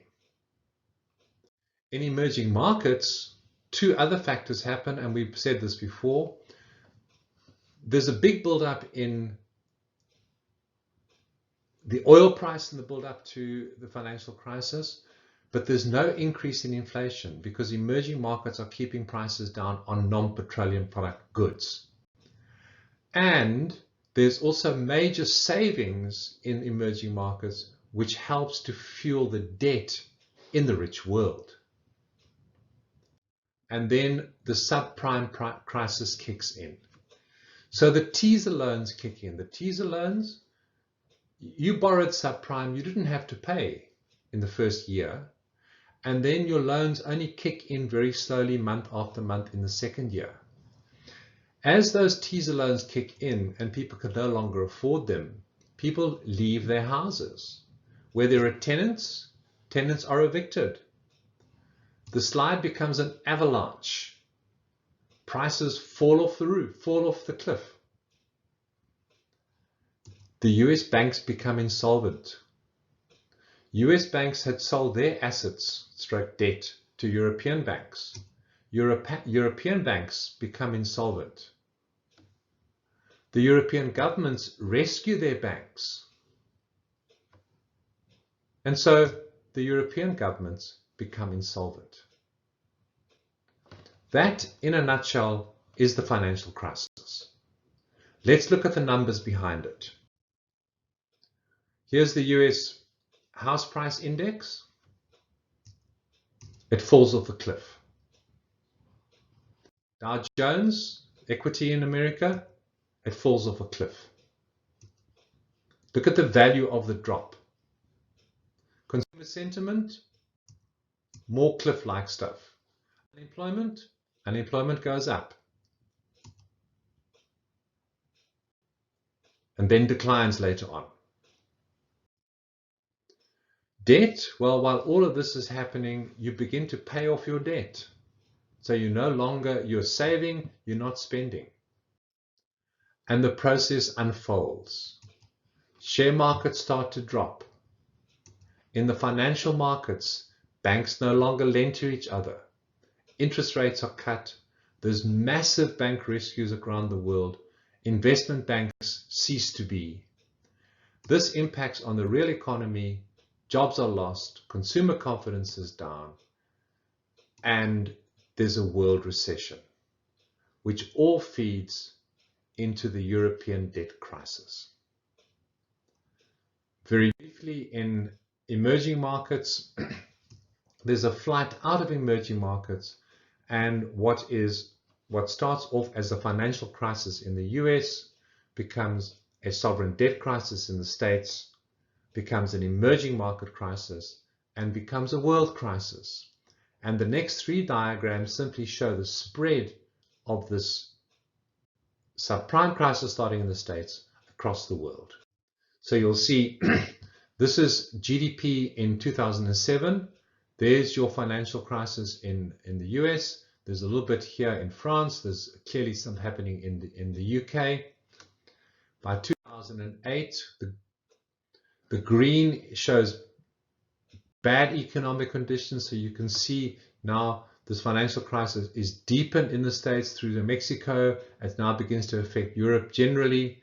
And then finally, it feeds through into emerging markets and the rest of the world. And we have this chill across the rest of the world. And it's not a cool chill, it's a bad chill.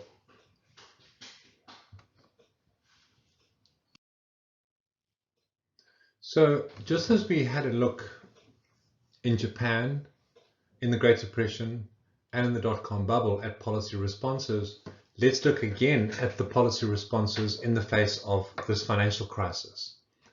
In the US, from a fiscal perspective, there are at least three different policy responses. The first is what's called TARP, which is the Troubled Asset Relief Program. And quite simply, as you can see here, it's where government issued bonds to buy the things from troubled companies. the travel companies, General Motors, Chevrolet, and companies of that nature.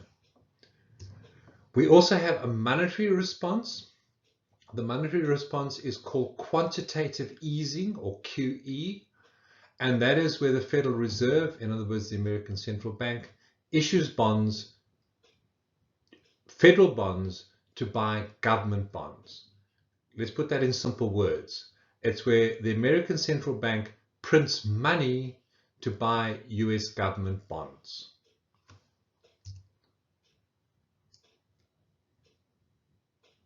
And then finally, the Federal Reserve begins to issue bonds, read, print money, to buy any bonds of any nature. From a fiscal perspective, this clearly impacts on the US government debt. So now we see the increase in the US government debt throughout this period here. That's your 60% public debt as a percentage of GDP. And you can see that the US government well beyond the international benchmark. If you look at quantitative easing, in the face of the financial crisis, there are two sets of monetary stimulus. The first of those is the Federal Reserve quantitative easing program, or as we've spoken about this before, QE. So what you're looking at in this diagram, as you can see, this is the US Central Bank balance sheet. In other words, the Federal Reserve balance sheet, or we'll simply call it the Fed balance sheet. And what we have in the balance sheet, these are assets that are being held by the Fed. These are financial assets being held by the Fed. But you'll appreciate that the corresponding book entry of a financial asset is a financial debt. So what you're really seeing here is you're seeing the value of financial debt that the Federal Reserve has purchased either from the American government, from American banks, and then later on in the process from American corporates. Now, if you look at the diagram and you look at the earlier period here and you look at the growth in the balance sheet value of the Fed, you can see it's about as interesting as watching paint dry, because it's very predictable, it's very slow, it's, you know, there really isn't much happening. And if you take note of the year here, it's about 2008. And then the financial crisis hits. And in the face of the financial crisis, we have the first round of QE, so-called QE1, where the Fed begins to purchase significant amounts of government bonds to start off with. And you can see this very dramatic increase in the value of the balance sheet, and read the value of money supply or money base in the States. There's then a pause and a taking of breath, because maybe that's cured the problem, but it didn't. So then in 2011, 2012, we have the second round of QE. It's not quite as big as the previous round of QE. And then starting late 2013, into 2014, we have round 3 of QE. And you can see that's a really large increase in QE.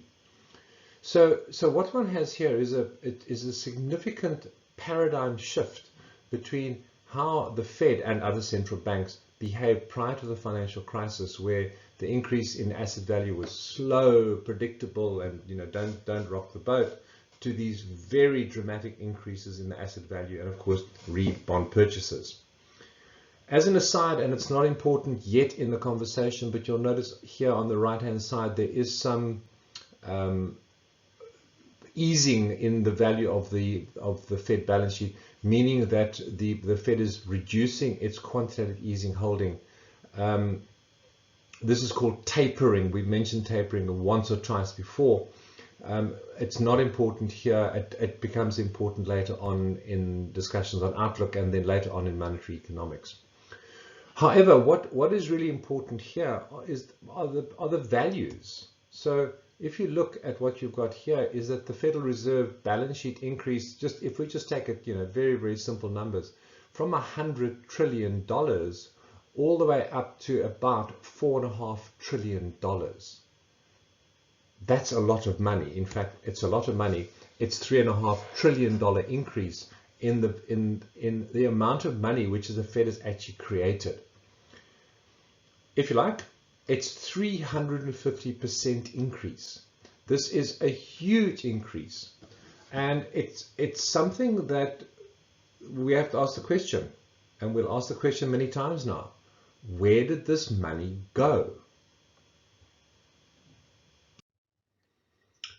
The second part of the monetary stimulus is what happened with interest rates.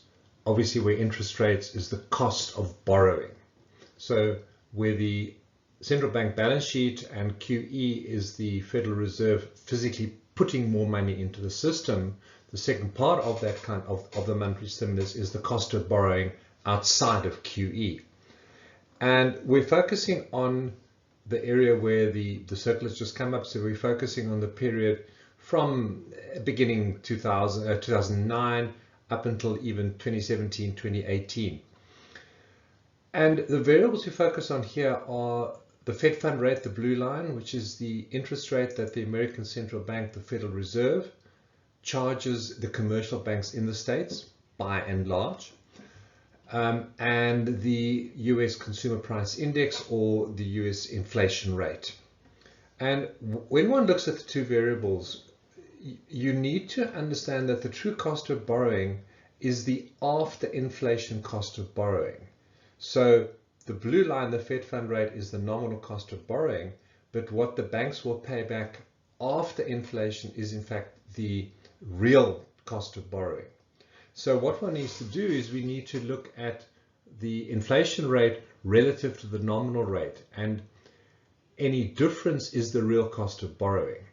So if you have a period like this over here, for instance, before where the circle lies, here you have nominal rates exceeding the inflation rate, which means that the real cost of borrowing is positive.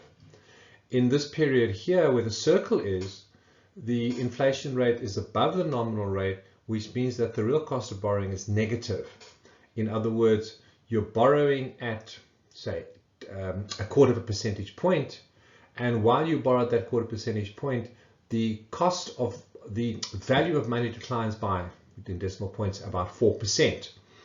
So when you come to pay back the money that you borrowed, what you're paying back in real terms is less than you borrowed.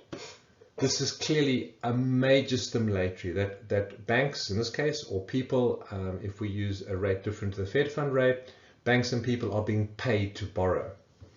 And if one looks across the period here, you can see now from 2009 right through to 2018 that the real cost of borrowing in the States was negative. I know there's one small period, around about 2015, where we have a small change, but by and large, it's the real rates are negative, which is of major stimulation.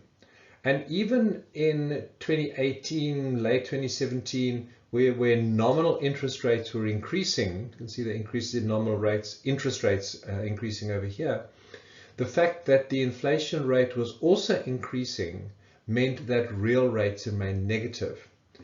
And it's only right here in the late 2018, the beginning of 2019, that we see these two variables are now switching over.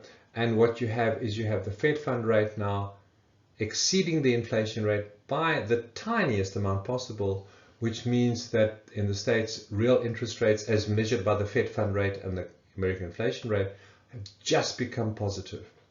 That's not what's important for this conversation. What's important for this conversation is this long period that you've got here from 2009 to beginning of 2018, even later, where real rates were actually negative. Clearly, the US was not the only place in the world that was responding to the financial crisis. And the build-up of the issues as a result of the financial crisis, and the same was true of what was happening in Europe. So if we look at what's happening in Europe you have very much the same policy responses as we had from a monetary perspective, and we'll look at the data in a moment. So in Europe you also have QE, and you also have negative interest rates. The European approaches to this were much more tentative to start with and much more gentle to start with, but we'll have to look at the data in a moment, and there's very little difference in fact between what was happening in the States and what was happening in Europe later on in the period. The second kind of stimulus that was happening in Europe was a fiscal stimulus, and here it was different to the stimulus that was happening in the States. We've spoken about this before, but let's repeat it. The impact of the financial crisis on Europe in terms of the linkage between Europe and the States, which is where the crisis started, was a linkage through the banks. And what you have happening in the US is you have the banks going bankrupt in the US and the federal government bailing out the American banks, and in turn the Federal Reserve, this American central bank, also bailing out the government and the banks. In Europe, that didn't occur because what you had at the time, and what you still have by and large, is you have sovereign banking systems. In other words, the word sovereign means country. So each country has its own banking system, which isn't really linked across the Eurozone, by and large. So when a country's banking system went bankrupt, it was not saved by the ECB, it was not saved by Europe as a whole, it was saved by the country in which the banking system went bankrupt. Greece is an obvious example, Italy, Spain, Portugal, those were all really big banking crises, and the government of the country had to bail out the banks. And they did it by issuing bonds. So now we have a situation where an individual country, Greece, for example, was issuing bonds, and these bonds were not, at least in the first round, purchased by the ECB. Later on in the process, we then have the markets responding to this prolific issuing of government bonds, and we have pressure then called austerity, which is where governments are forced to either increase taxes or cut government expenditure. And the austerity is very different to what happened in the States, because in the States you did not have and you do not have austerity measures. So the mix of what's going on inside of Europe then and now is quite different to the mix of what was happening in the States. So if we look at some of the data, here is EU quantitative easing. And again, very much as we saw with, this is the European Central Bank balance sheet. So very much as we saw with the Federal Reserve, you can see here's the balance sheet increasing at a very predictable and very paint drying rate. And then we have the first round of QE, the second round of QE, we have some pause, and this was very problematic because what was happening here is the ECB was attempting to unwind its QE position. And then you can see over here, very quietly in some European language going, oh dear, oh dear, oh dear, or whoops, and this very rapid increase in QE again, right through, and this is the latest data we've got, so we're pushing into 2019 here. So you can see, unlike the States, where we have some tapering of QE in the previous couple of diagrams, in Europe we're not seeing that tapering at all. To repeat again, if you look at the values involved here, and without decimal pointing it, let's take a point over here. So we're looking at 100 trillion euros, going up to, again, if you like, 4.5. I know it's not exactly the same, but that doesn't matter. So to get some sense of the value of QE, it's 3.5 trillion euros. This is money that's been created. And the issue, we raised it in the States, raise it again here. This is money. It had to go somewhere. Where has it gone? That is the story that we have to follow as to where has that money gone. It's not an easy story. Similarly, and as with the Federal Reserve and what's happening in the States, we also have to look at the monetary stimulus apart from QE. We have to look at the monetary stimulus purely from the cost of borrowing. So what you see in this diagram, we've got two variables. This is the ECB interest rate, much like the Fed fund rate we saw a few minutes back, and of course the European inflation rate. In this diagram here, the ECB interest rate is being read off on the right-hand vertical axis, so you can see there's a notation for it. And the EU inflation rate is being read off here on the left-hand vertical axis, and obviously you're looking at here. The axes don't exactly match. If you look, there's a 0 here and there's a 0 here, so they're not a perfect match, but really they're close enough for us to be able to draw an obvious conclusion. Eyeball the diagram. Real interest rates in Europe were positive. We have interest rates here above the inflation rate, real rates are positive. And then comes the financial crisis. And you can see the ECB drops interest rates and drops interest rates and drops interest rates. Inflation also falls at the same time, but because inflation remains above the ECB rate, real interest rates, as certainly as measured with the ECB rate, remain negative. We then have a little period here where the rates become positive, but it's really tiny. And then where we are today, because again, this is the most recent data we've got, where we are today is back with these negative real interest rates. And these are significantly high real interest rates. That we're talking an ECB rate of 0, and we're talking inflation, if you like, up to 2%, 1.5% or so. So we do have these very high negative real interest rates in the EU. The final part of the story about stimulation, if we now broaden our view, is not just what was happening in the US, but what has been happening in the world. And this is now purely from the fiscal stimulation side. We will in due course come back to that monetary stimulation that we've looked at in the States. When we get later on in this course, we'll look at financial markets, we'll look at the Eurozone and other countries. But this diagram just gives you a broad brushstroke. What has been the fiscal stimulation? Because what we're looking at in this diagram, as you can see, we're looking at government debt as a percentage of GDP.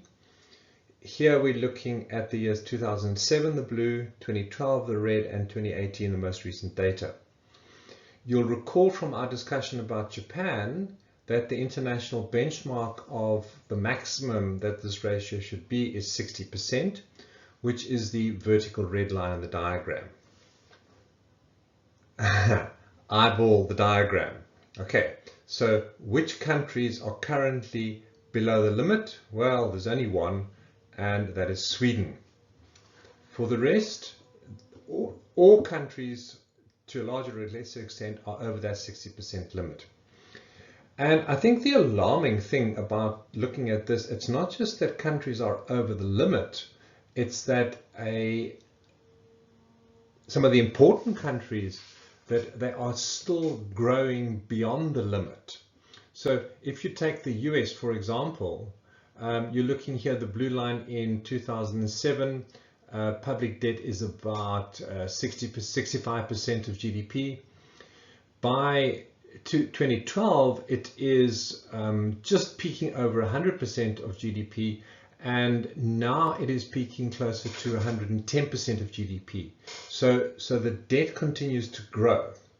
We see the same thing happening in the UK. We see the same thing in Spain, Italy, Hungary, Greece, France, and Belgium.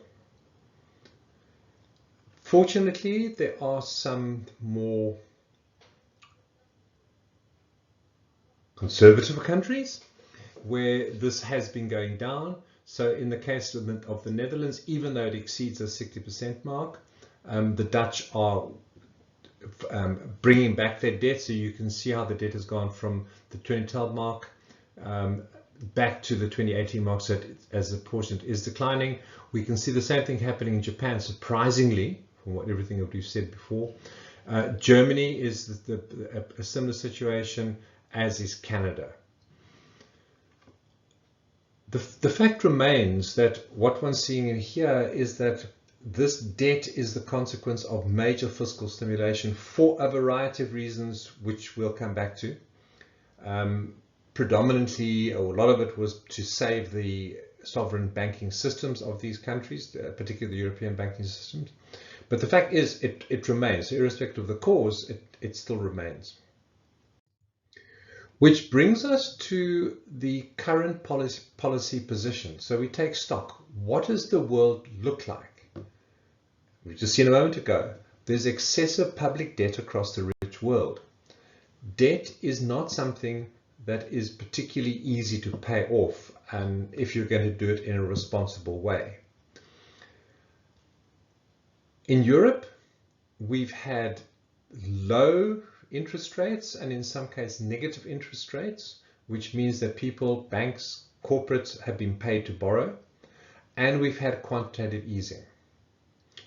In the US, we've had quantitative easing. There's been some interest rate increases, but over most of the periods we saw 2 slides back, the nominal rate increase has been largely matched by an inflation rate increase, so that real interest rates have remained negative across most of the period. And it's just in the last short while that we've seen that real interest rates become positive, but by a very small amount. And what we're seeing also in the States, and we'll deal with this later in the course, so we haven't looked at the data in a lot of detail yet, is in the States we're currently looking at expansionary fiscal policy, which means more US debt. In summary, we have money which has been borrowed and spent. In Europe, we've got negative interest rates, which means you're paid to borrow. That's money. There's QE, which is money. In the US, there are real interest rates that have been negative across most of the period, and QE, which is money. And we have in the US also expansionary fiscal policy, which is money.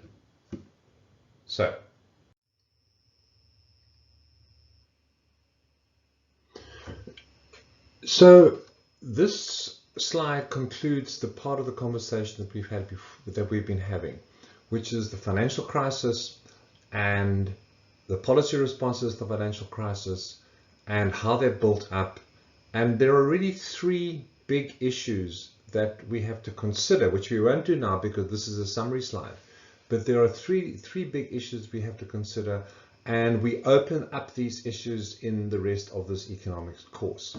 The first big issue, and I've said it a few times, where did the money go? QE, all of that money, it had to go somewhere.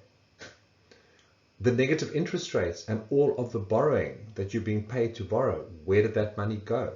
It had to go somewhere.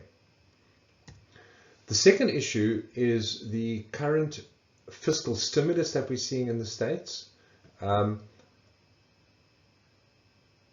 And what the consequences could be of the higher US debt, because we've already seen that US debt well exceeds the 60% international benchmark, which by this stage may actually be getting thrown away, and there's no such benchmark. That remains to be seen, but at the moment that's certainly, the debt certainly sits above the benchmark by a factor of 2, and there's the potential for increasing US government debt. What are the consequences? Again, I'm not answering the question, I'm simply summarizing the key issues. And then the final issue is the potential consequence of QE tapering. Now, we saw that when we looked at QE in the States, we saw that very, very small falling off of the Federal Reserve balance sheet assets. Okay, so that is tapering, very small in the scheme of things. We're not seeing it in the EU yet. There's certainly talk by the ECB of that occurring. We need to consider the potential consequences of the tapering. Those going forward are the 3 key issues we need to consider, and this is a conversation we will have in the rest of this course.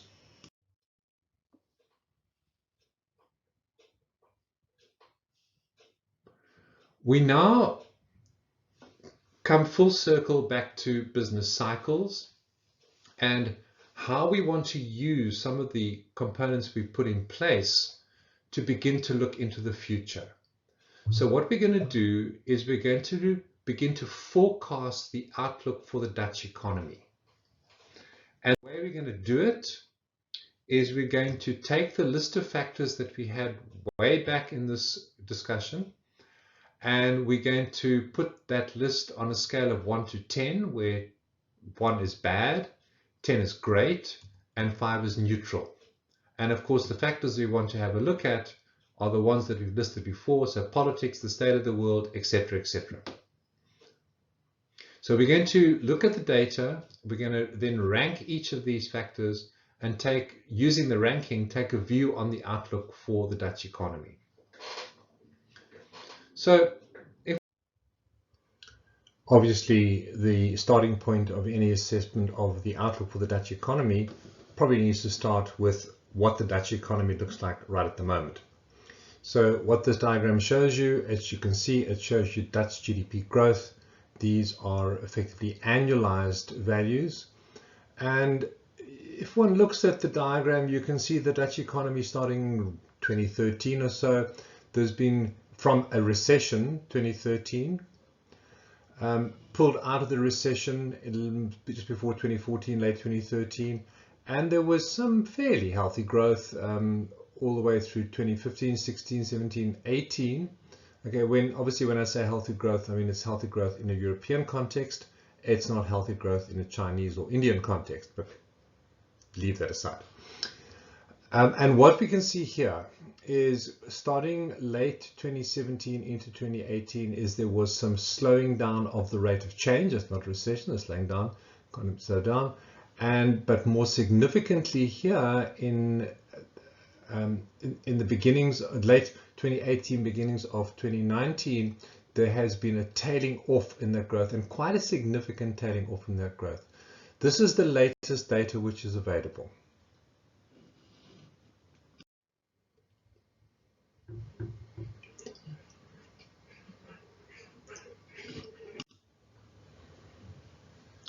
As I trust you're becoming used to now, when we start looking forward, the first thing we look at is the political situation and policy. So we start with politics, and as always, we start with politics at a country level, in this case, obviously Dutch politics. What is interesting about Dutch politics? I don't really know.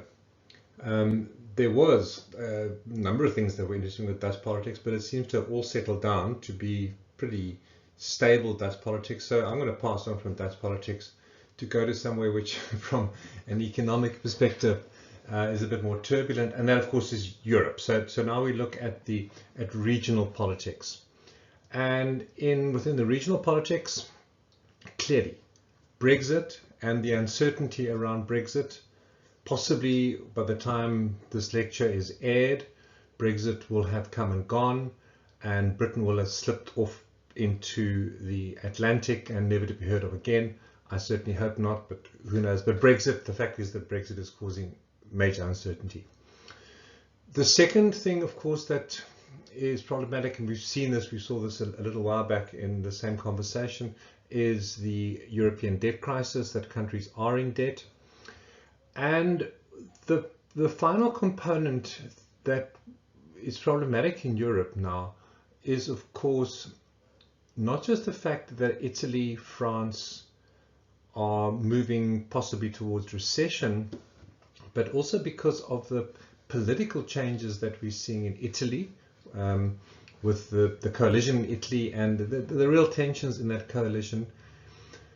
On the one hand, so major political changes in Italy, and also the political resistance and demonstrations we've seen from the so-called yellow vests in France. So there are political changes that are occurring, and at the time of making this recording, of course, the Spanish government have also called a snap election because the Catalonians didn't support the budget in Spain. So there's a lot of political uncertainty in Europe, much more than there has been in recent years, and I think that's important. It's the comparative political uncertainty. If we go international, then it becomes much more interesting. Here's our favorite man of recent times, Donald Trump. Donald Trump really shaking the tree. You've got the trade war starting in 2018 and still happening.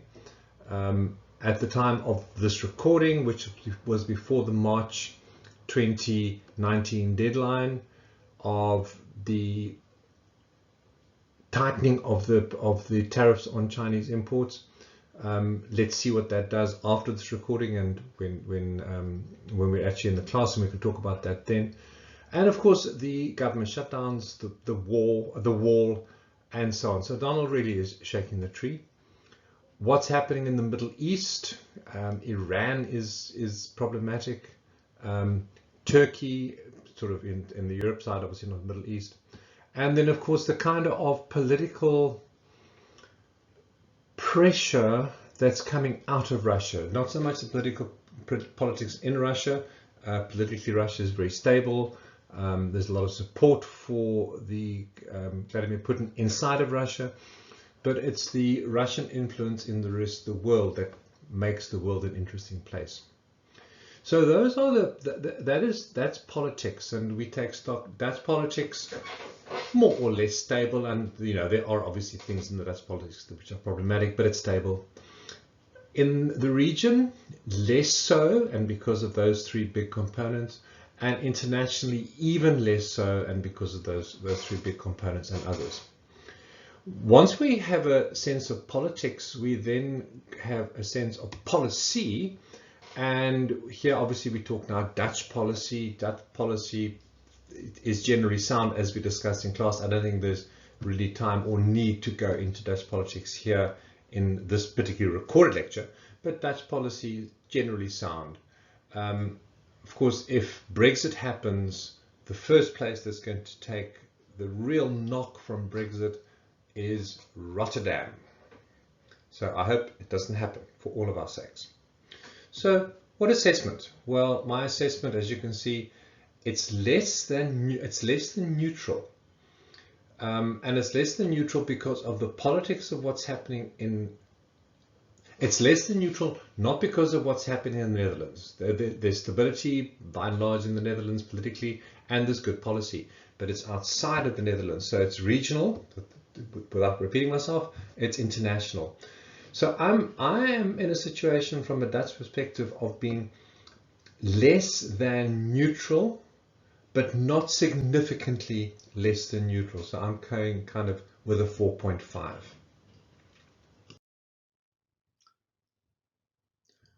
The second major factor we have to take into account is the state of the world. In that, we select a number of countries. I think the most obvious ones are the major countries, because those are the ones that affect the Dutch economy. So we'll choose China, the US, Japan, etc. We may want to add in some other choices, Russia, Brazil, for instance. So these are your major country choices. And then the final component we look at when we're looking at the state of the world is called the Baltic Dry, which gives us an indication of what's happening to world trade. But for more on Baltic Dry in a moment. The purpose of the next few slides obviously is to take that country selection we looked at a moment ago and just have a look at what's happening with those economies over the last few years, since 2012 in most cases.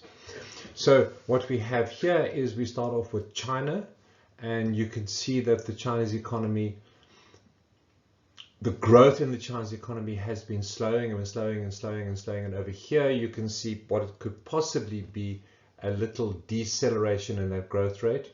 That is now well known.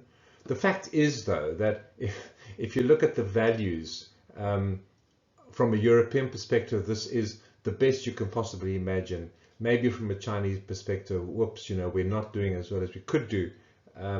But the numbers simply dwarf what could happen. So there's a bit of slowdown in China. It could well be the trade wars that's causing it, but I don't believe that it is significant enough to actually affect the Netherlands. The second country that we've got in here, of course, is the US. And here there clearly is no cause for concern, because you can see there's this ongoing increase in GDP growth rate. I'm sure that the building of the wall is going to be a major stimulus. Okay, that was a joke, but we certainly see this. So from both perspectives, from a Chinese and from a US perspective, there is no real threat in terms of the world economies. However, when we come to Europe, the picture now looks quite different. So if we start with Germany, you can see that the German economy, while it has been growing 2% on average or so over the period here, you can see that since 2018 there's been a significant drop in the growth in Germany. And there's, with some people, the talk of the R word, okay, the R word, the dreaded recession. And this looks, it's pushing towards the recession, which would obviously be down here. A very similar story appears now in France, where you can see again the French economy was growing at about 1%, which is nothing to write home about. A bit of an increase 2017, and again we see in Germany, again we see that falling off in the growth rate. Not recession, it's just a slowdown at the moment. If we look in Japan, you can see, okay, we know the Japanese economy is not a healthy economy. There's the 0 mark in the Japanese case. And again, we're now seeing this slowdown in the Japanese economy. The UK, okay, so here's the impact of Brexit. Brexit really started in 2016, the announcement of Brexit, and you can see even before Brexit, the slowdown in the economy. There is some uptick here in the British economy. I don't know whether it is anything to be taken seriously, but there is an uptick. We now turn our attention to what's happening in Russia and Brazil. Take note in both cases where 0 is. So what you see in Russia is we do have some increase in the Russian economy here. There's a little bit of a drop over here. I don't quite know what one reads into that, whether it's just noise, whether it's beginning of a slowdown. You simply can't call that particular one. And then, of course, in the Brazilian case, in Brazil, we've had this big increase in the Brazilian economy following the political changes that we saw starting in 2016-17. Again, it's not quite clear what's going on here. We now turn our attention to something called Baltic Dry. And what Baltic Dry does is it measures the cost of moving dry bulk cargo in vessels on oceans. Dry bulk, aluminium or aluminum, wherever you come from, corn, soybeans, things of that nature. So bulk in vessels. And what that does is that for a given quantity of shipping, the more demand there is for the movement of bulk, the more the freight rate goes up. And of course, for a given quantity of shipping, given volume of shipping, the less the demand there is to move bulk, obviously the rate goes down. So the cost of moving dry cargo in vessels measured by Baltic Dry gives you an indication, some indication of how much bulk is being used. The more bulk is being used, we assess that as a growth in the world economy, and the rate goes up. The less bulk that's being used, of course, slow down the world economy and the rate goes down. The advantages of it is that it's real time. You get the data all the time, and it's not emotional. Okay, there's no touchy-feely stuff going on here. The disadvantage is that it's only bulk cargo. There are other indices that one can use, but for the moment, Baltic Dry is only bulk, and you don't adjust it for new vessels. Baltic Dry is simply the volume of capacity for moving bulk. That is not a real problem because it's fairly easy.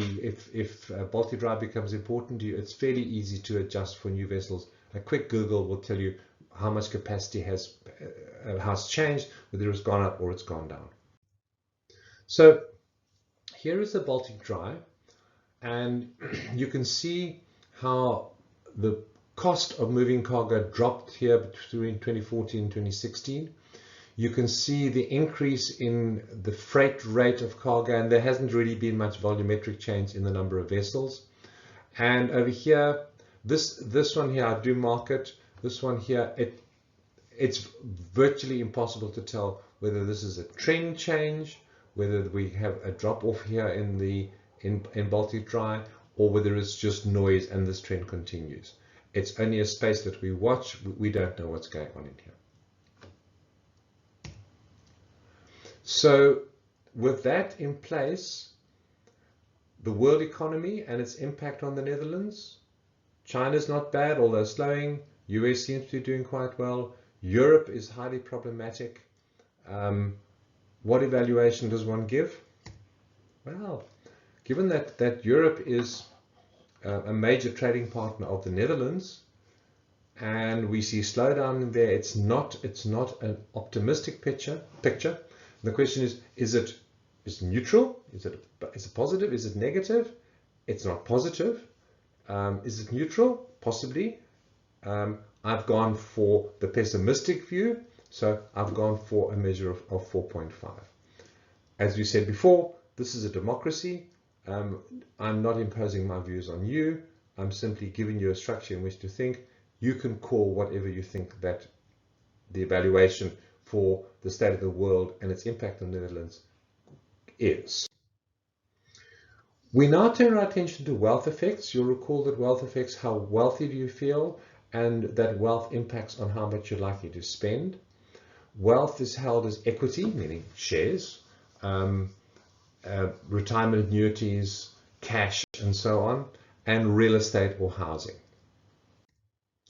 So here is the Dutch housing index, and you can see that dramatic drop in the value of housing. Take note of the values of the drop, nearly 30% drop in the value of houses. And since that time, this long growth in the value of houses that you can't really call whether that's noise. It probably is noise. It's difficult to call it.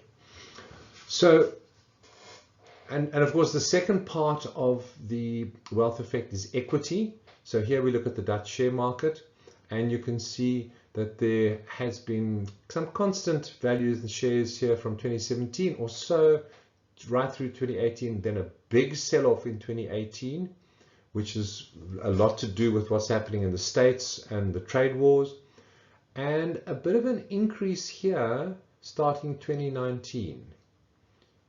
Let's watch that space. An evaluation on a pure wealth effect, well, it's positive. Housing prices, they're the emotional one. They're the one or real estate prices, they're the one that's closer to people's hearts. For my take, it is positive. So it's above 5, and even this change here in the share market reinforces that. So I'm tending to give it a 6, which is obviously above neutral.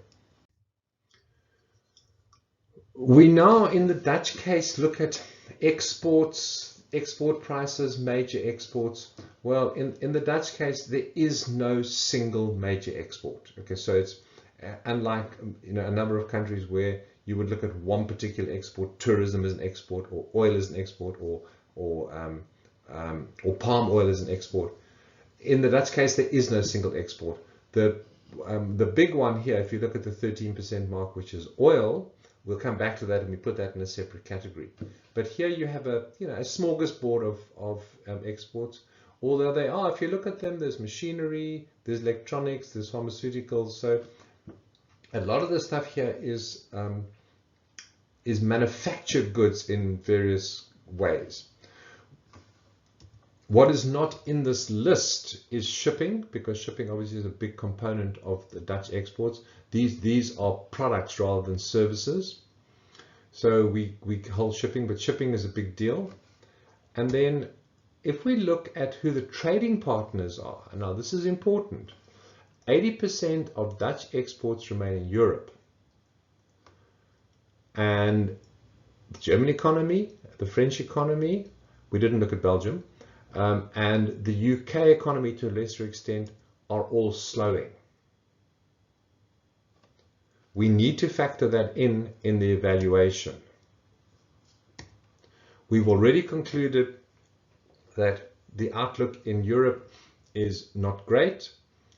If it's not great, it means that given that Dutch exports, a lot of them go to Europe, the evaluation needs to be less than neutral. I'm giving it a 4, maybe a little bit harsh, but that's a number. One of the other big exports of from the Netherlands, of course, is oil. So we look at Brent oil, and this is, you can see that the price of Brent oil, so we have a big oil price here in 2011, 12, 14, and we've spoken about this when we did, in passing, we looked at the oil price. We'll speak more about it when we look at microeconomic foundations.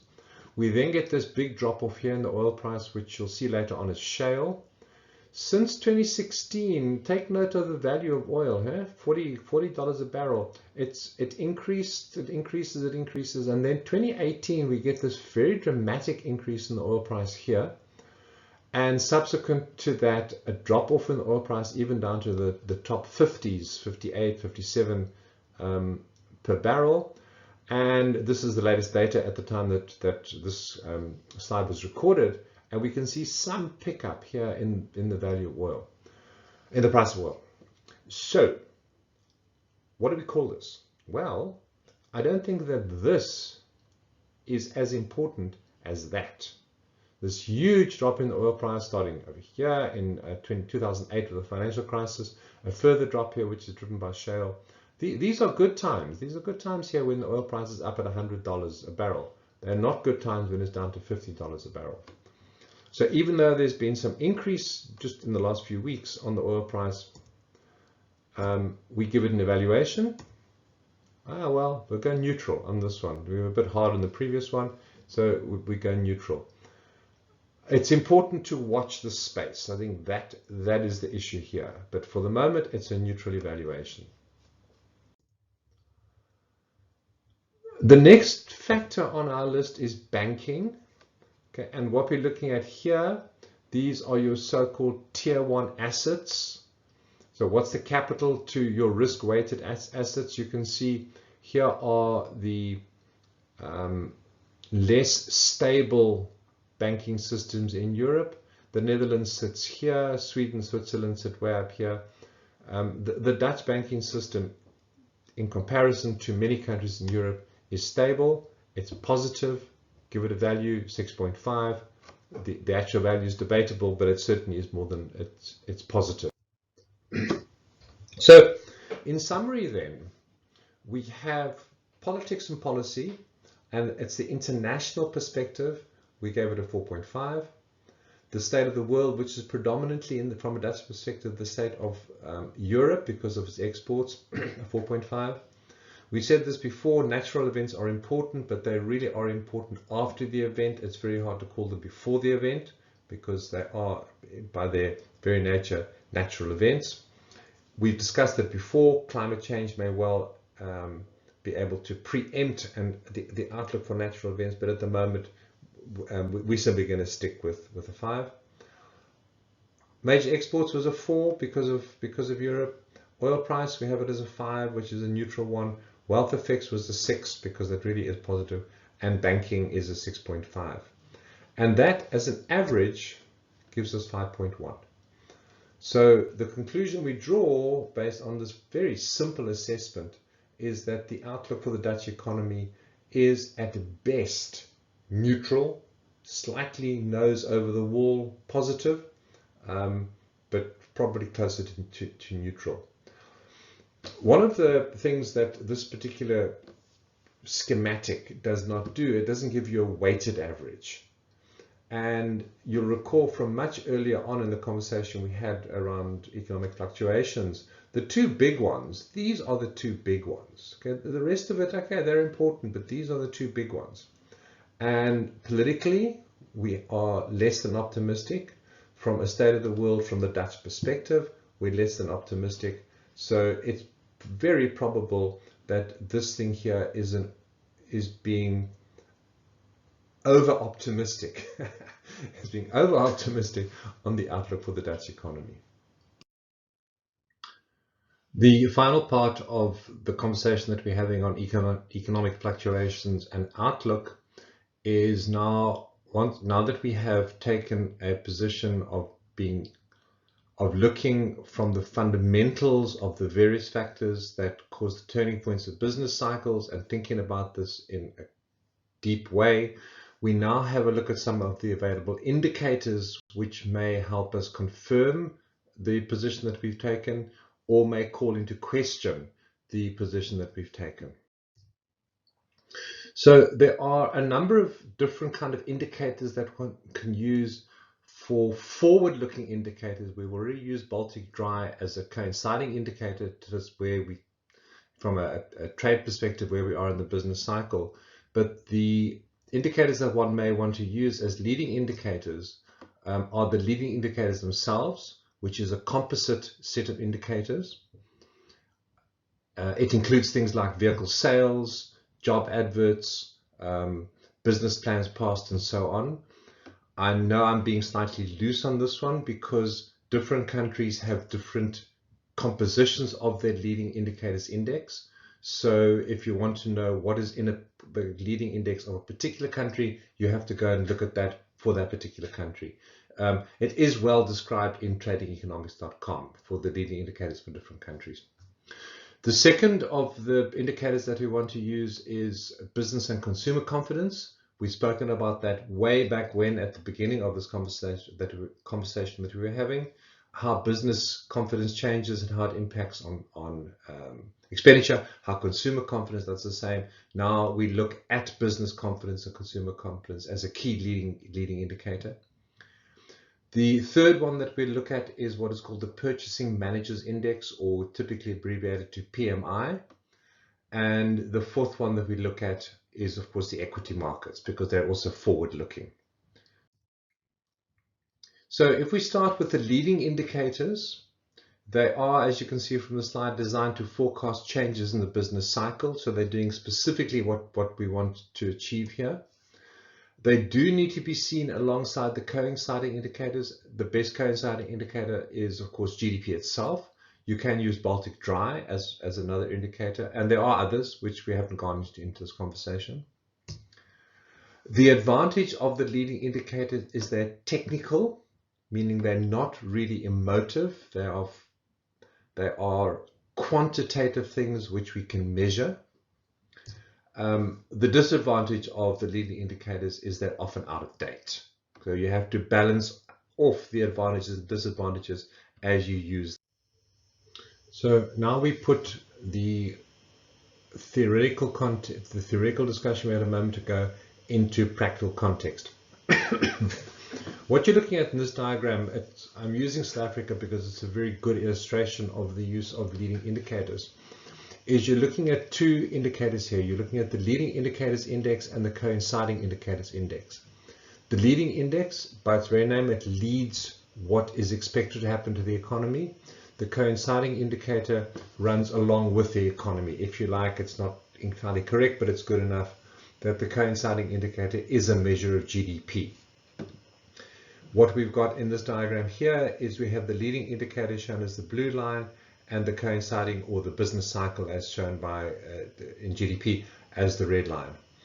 And what we're trying to do is we're trying to use the leading indicator as a forecast of the turning points of the coinciding indicator.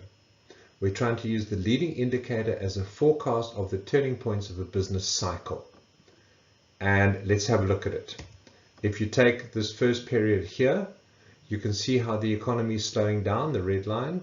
You can see how the leading indicators are dropping and they turn around. The leading indicators turn around, followed by the coinciding indicators about 6 months later. So what is happening here is that the leading indicators are giving you about a 6-month window of what did eventually happen in the economy itself. If you look at the next period here, you can see the economy is growing and it turns down. The leading indicators are growing and they turn down. And they turn down about 6 months before the economy slows down. You look at the third period, here you're getting a forecast maybe 2 to 3 months. It's not as long as the previous one, but there's a forecast there. If you look at the next one here in the mid-1990s, you can see the leading indicators turn down about 6 months or so before the economy slows down. In the financial crisis, even with the financial crisis, you can see that the leading indicators turn around post the financial crisis with predicting the recovery of the economy post-financial crisis from that very, very deep recession that it was in. And you can see that recovery there. And then finally, there's the outlook for the South African economy with the green arrow. Now we do the same thing for Europe, for the United States. You can see it's not as clear a diagram as South Africa, but it works well enough for our purposes. If you look at the first part where the circle has come, the leading indicators are up, economy grows, there's a 6-month window.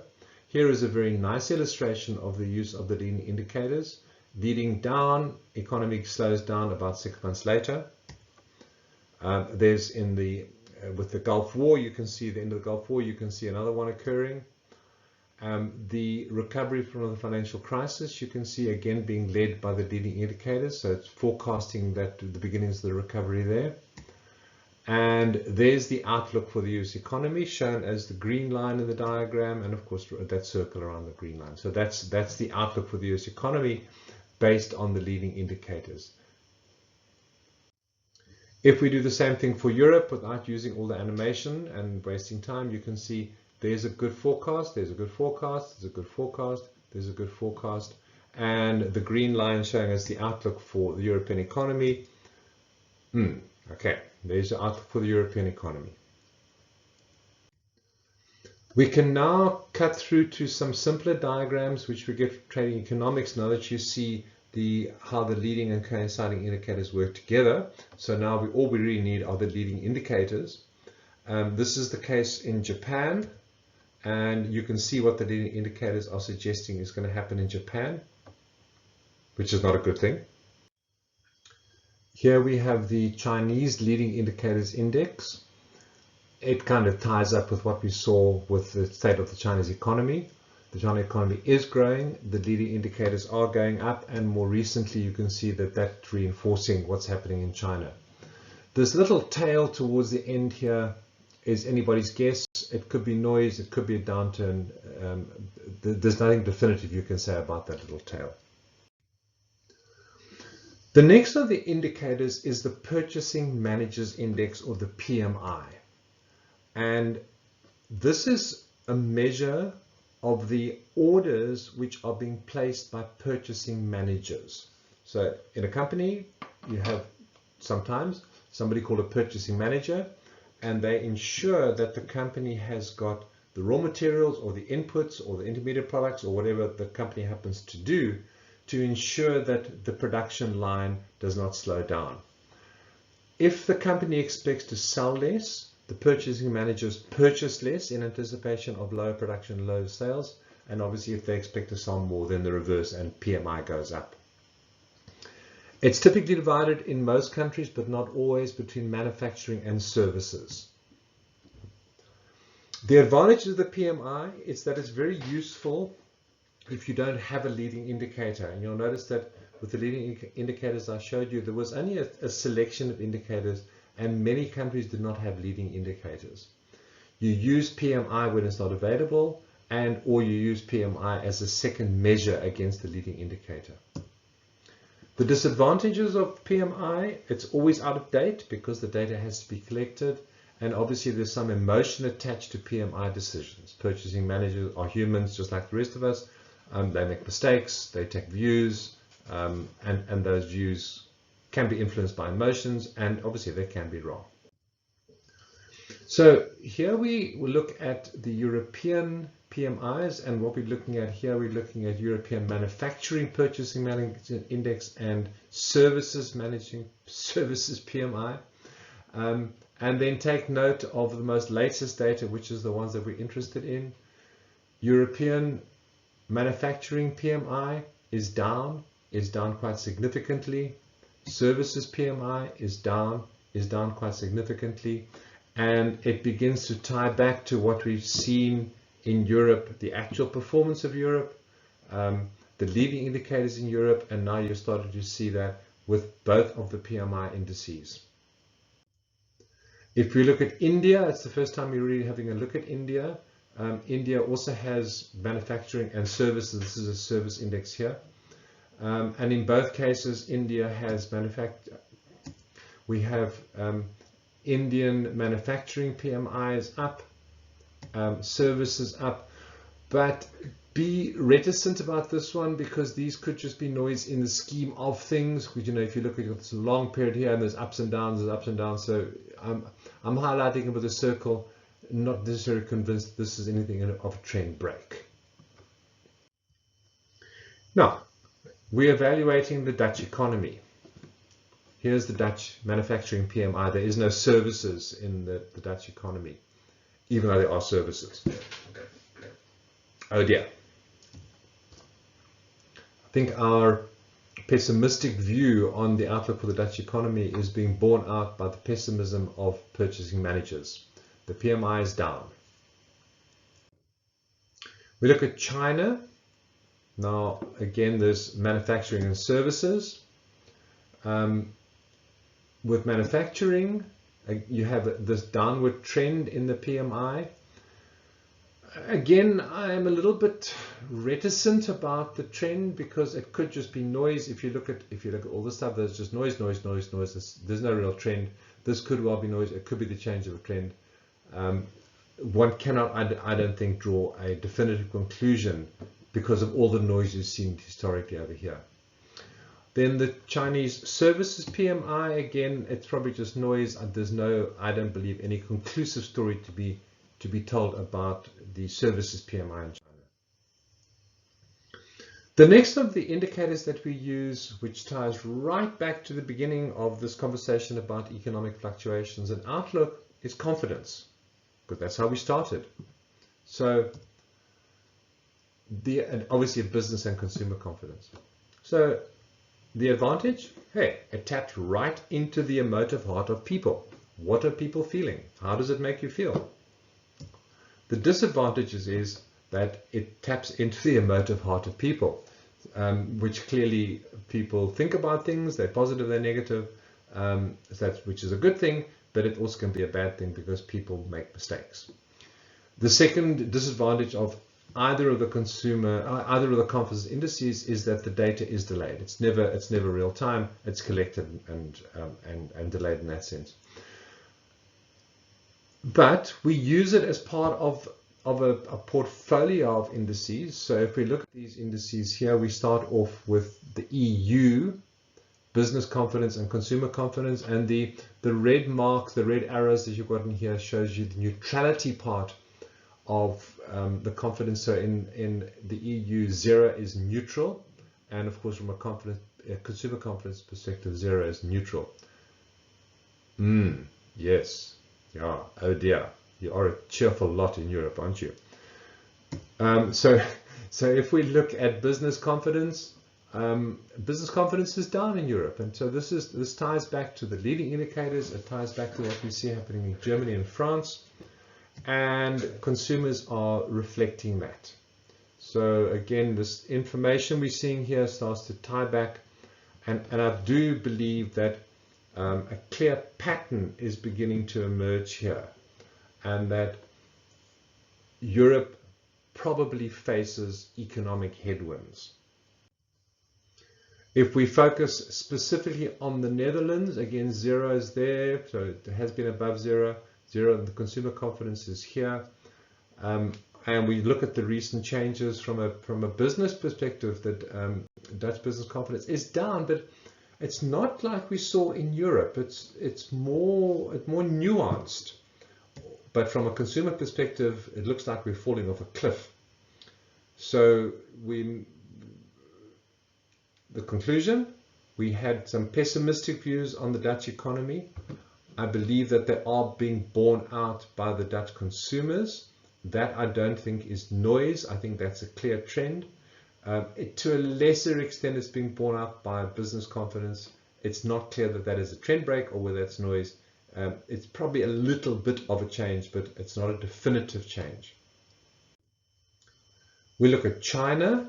Okay, neutrality, and from a business perspective is 50. From a consumer confidence is 100. In the Chinese case, the business confidence is also measured as PMI. There is no, that I can find, public domain information, and certainly not on trading economics for the measure of PMI. So the accepted benchmark for business confidence in China is the PMI, which we saw a moment ago, but let's just put it back in there. It is down.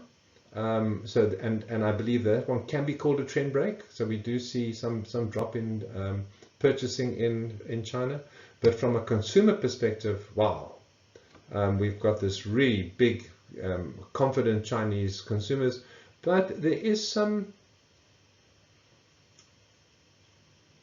It's stabilized. It's not down. I wouldn't read anything into that little drop over there. It's stabilized. So we've got this big increase in consumer confidence. And if you look at neutrality, it's well above neutral. Russia, there's your zero from a business confidence perspective. There's your zero from a consumer confidence perspective. Those two things tell the tale quite clearly of perceptions inside of Russia. The consumer confidence one is down and it's well below zero, so it's problematic in Russia. The business confidence is up, but it's well below zero.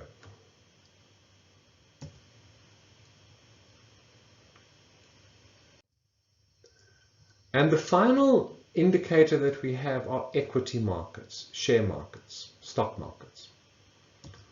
The advantage of equity markets, they're real time. The data is always there. That's great. Equity markets include everything that people know about equity. They sometimes include things that only a few people know, or that only one or two know. That is supposed to be illegal, but it does tend to happen. The disadvantages is that traders can drive the equity market, and traders are motivated by their bonuses. So they tend to have short-term views rather than long-term views. So the trading that happens can often be on short-term outlooks rather than long-term fundamental outlooks. It's a problem. It's a problem that we don't really have time to go into in much detail in this course, but note it as a problem for our purposes. And then, of course, there are retail investors. When retail investors come in, they tend to follow the herd rather than actually investing from any good reason, and they follow the herd when the market's going up. You get retail investors coming in, and when the market turns, they leave, and it's called pure naked fear. So they tend to create volatility in the market, particularly on the pure naked fear side of things. And of course, the last of the disadvantages is that there are emotions involved in all of this, especially pure naked fear. So we take a look at some of the equity markets around the world. The Dow Jones, okay, was flat 2018. A real sell-off here over the course of 2018, but quite a strong recovery since the beginning of this year. The Nikkei, a big sell-off in 2018, a strong recovery from the beginning of this year. In Europe, a big sell-off 2018, a strong recovery 2019. Germany, a big sell-off 2018, a German kind of recovery in 2019. It's not nearly as strong as the recoveries that we've seen, and that is reflecting the weakness of the German economy. If we pause here, what we've seen sell-offs and recovery 2019. There's merit in thinking about what is causing this recovery. We discussed it in class. A little bit the trade wars. There's armaments. There's the whole Russian-US armament issue, but it's probably trade wars. I'm not going to go into it here. I think we discussed it more in class, and let's leave that conversation where it was in the classroom. If you look at the Netherlands, it's the same story. Drop in 2018, big sell-off. Recovery 2019. The UK, notwithstanding the total mess that the UK politicians have made of things, a big sell-off in 2018, and this is an act of God, a recovery in 2019. It's certainly not an act of the British Parliament. In France, it's the same story is being reflected. And in China, again, the sell-off is not as pronounced as we saw here, but the recovery is. And I think that ties back to the sort of mutterings I was making earlier on when we were on the German slide, that it's the trade wars and the nuances we're seeing in the trade wars and the potential they might end, or that they will be less than people had thought they would be. There's some backing off on both parties, both of the big parties in the trade wars. Russia, well, look at that. Quite remarkable. So notwithstanding everything that we've seen with business confidence and consumer confidence, the Russian share market is looking very good, and I would suspect that little bit there is noise. I don't think it really tells us anything. How do we explain this? Ask the Russians. And that brings us to the end of this section.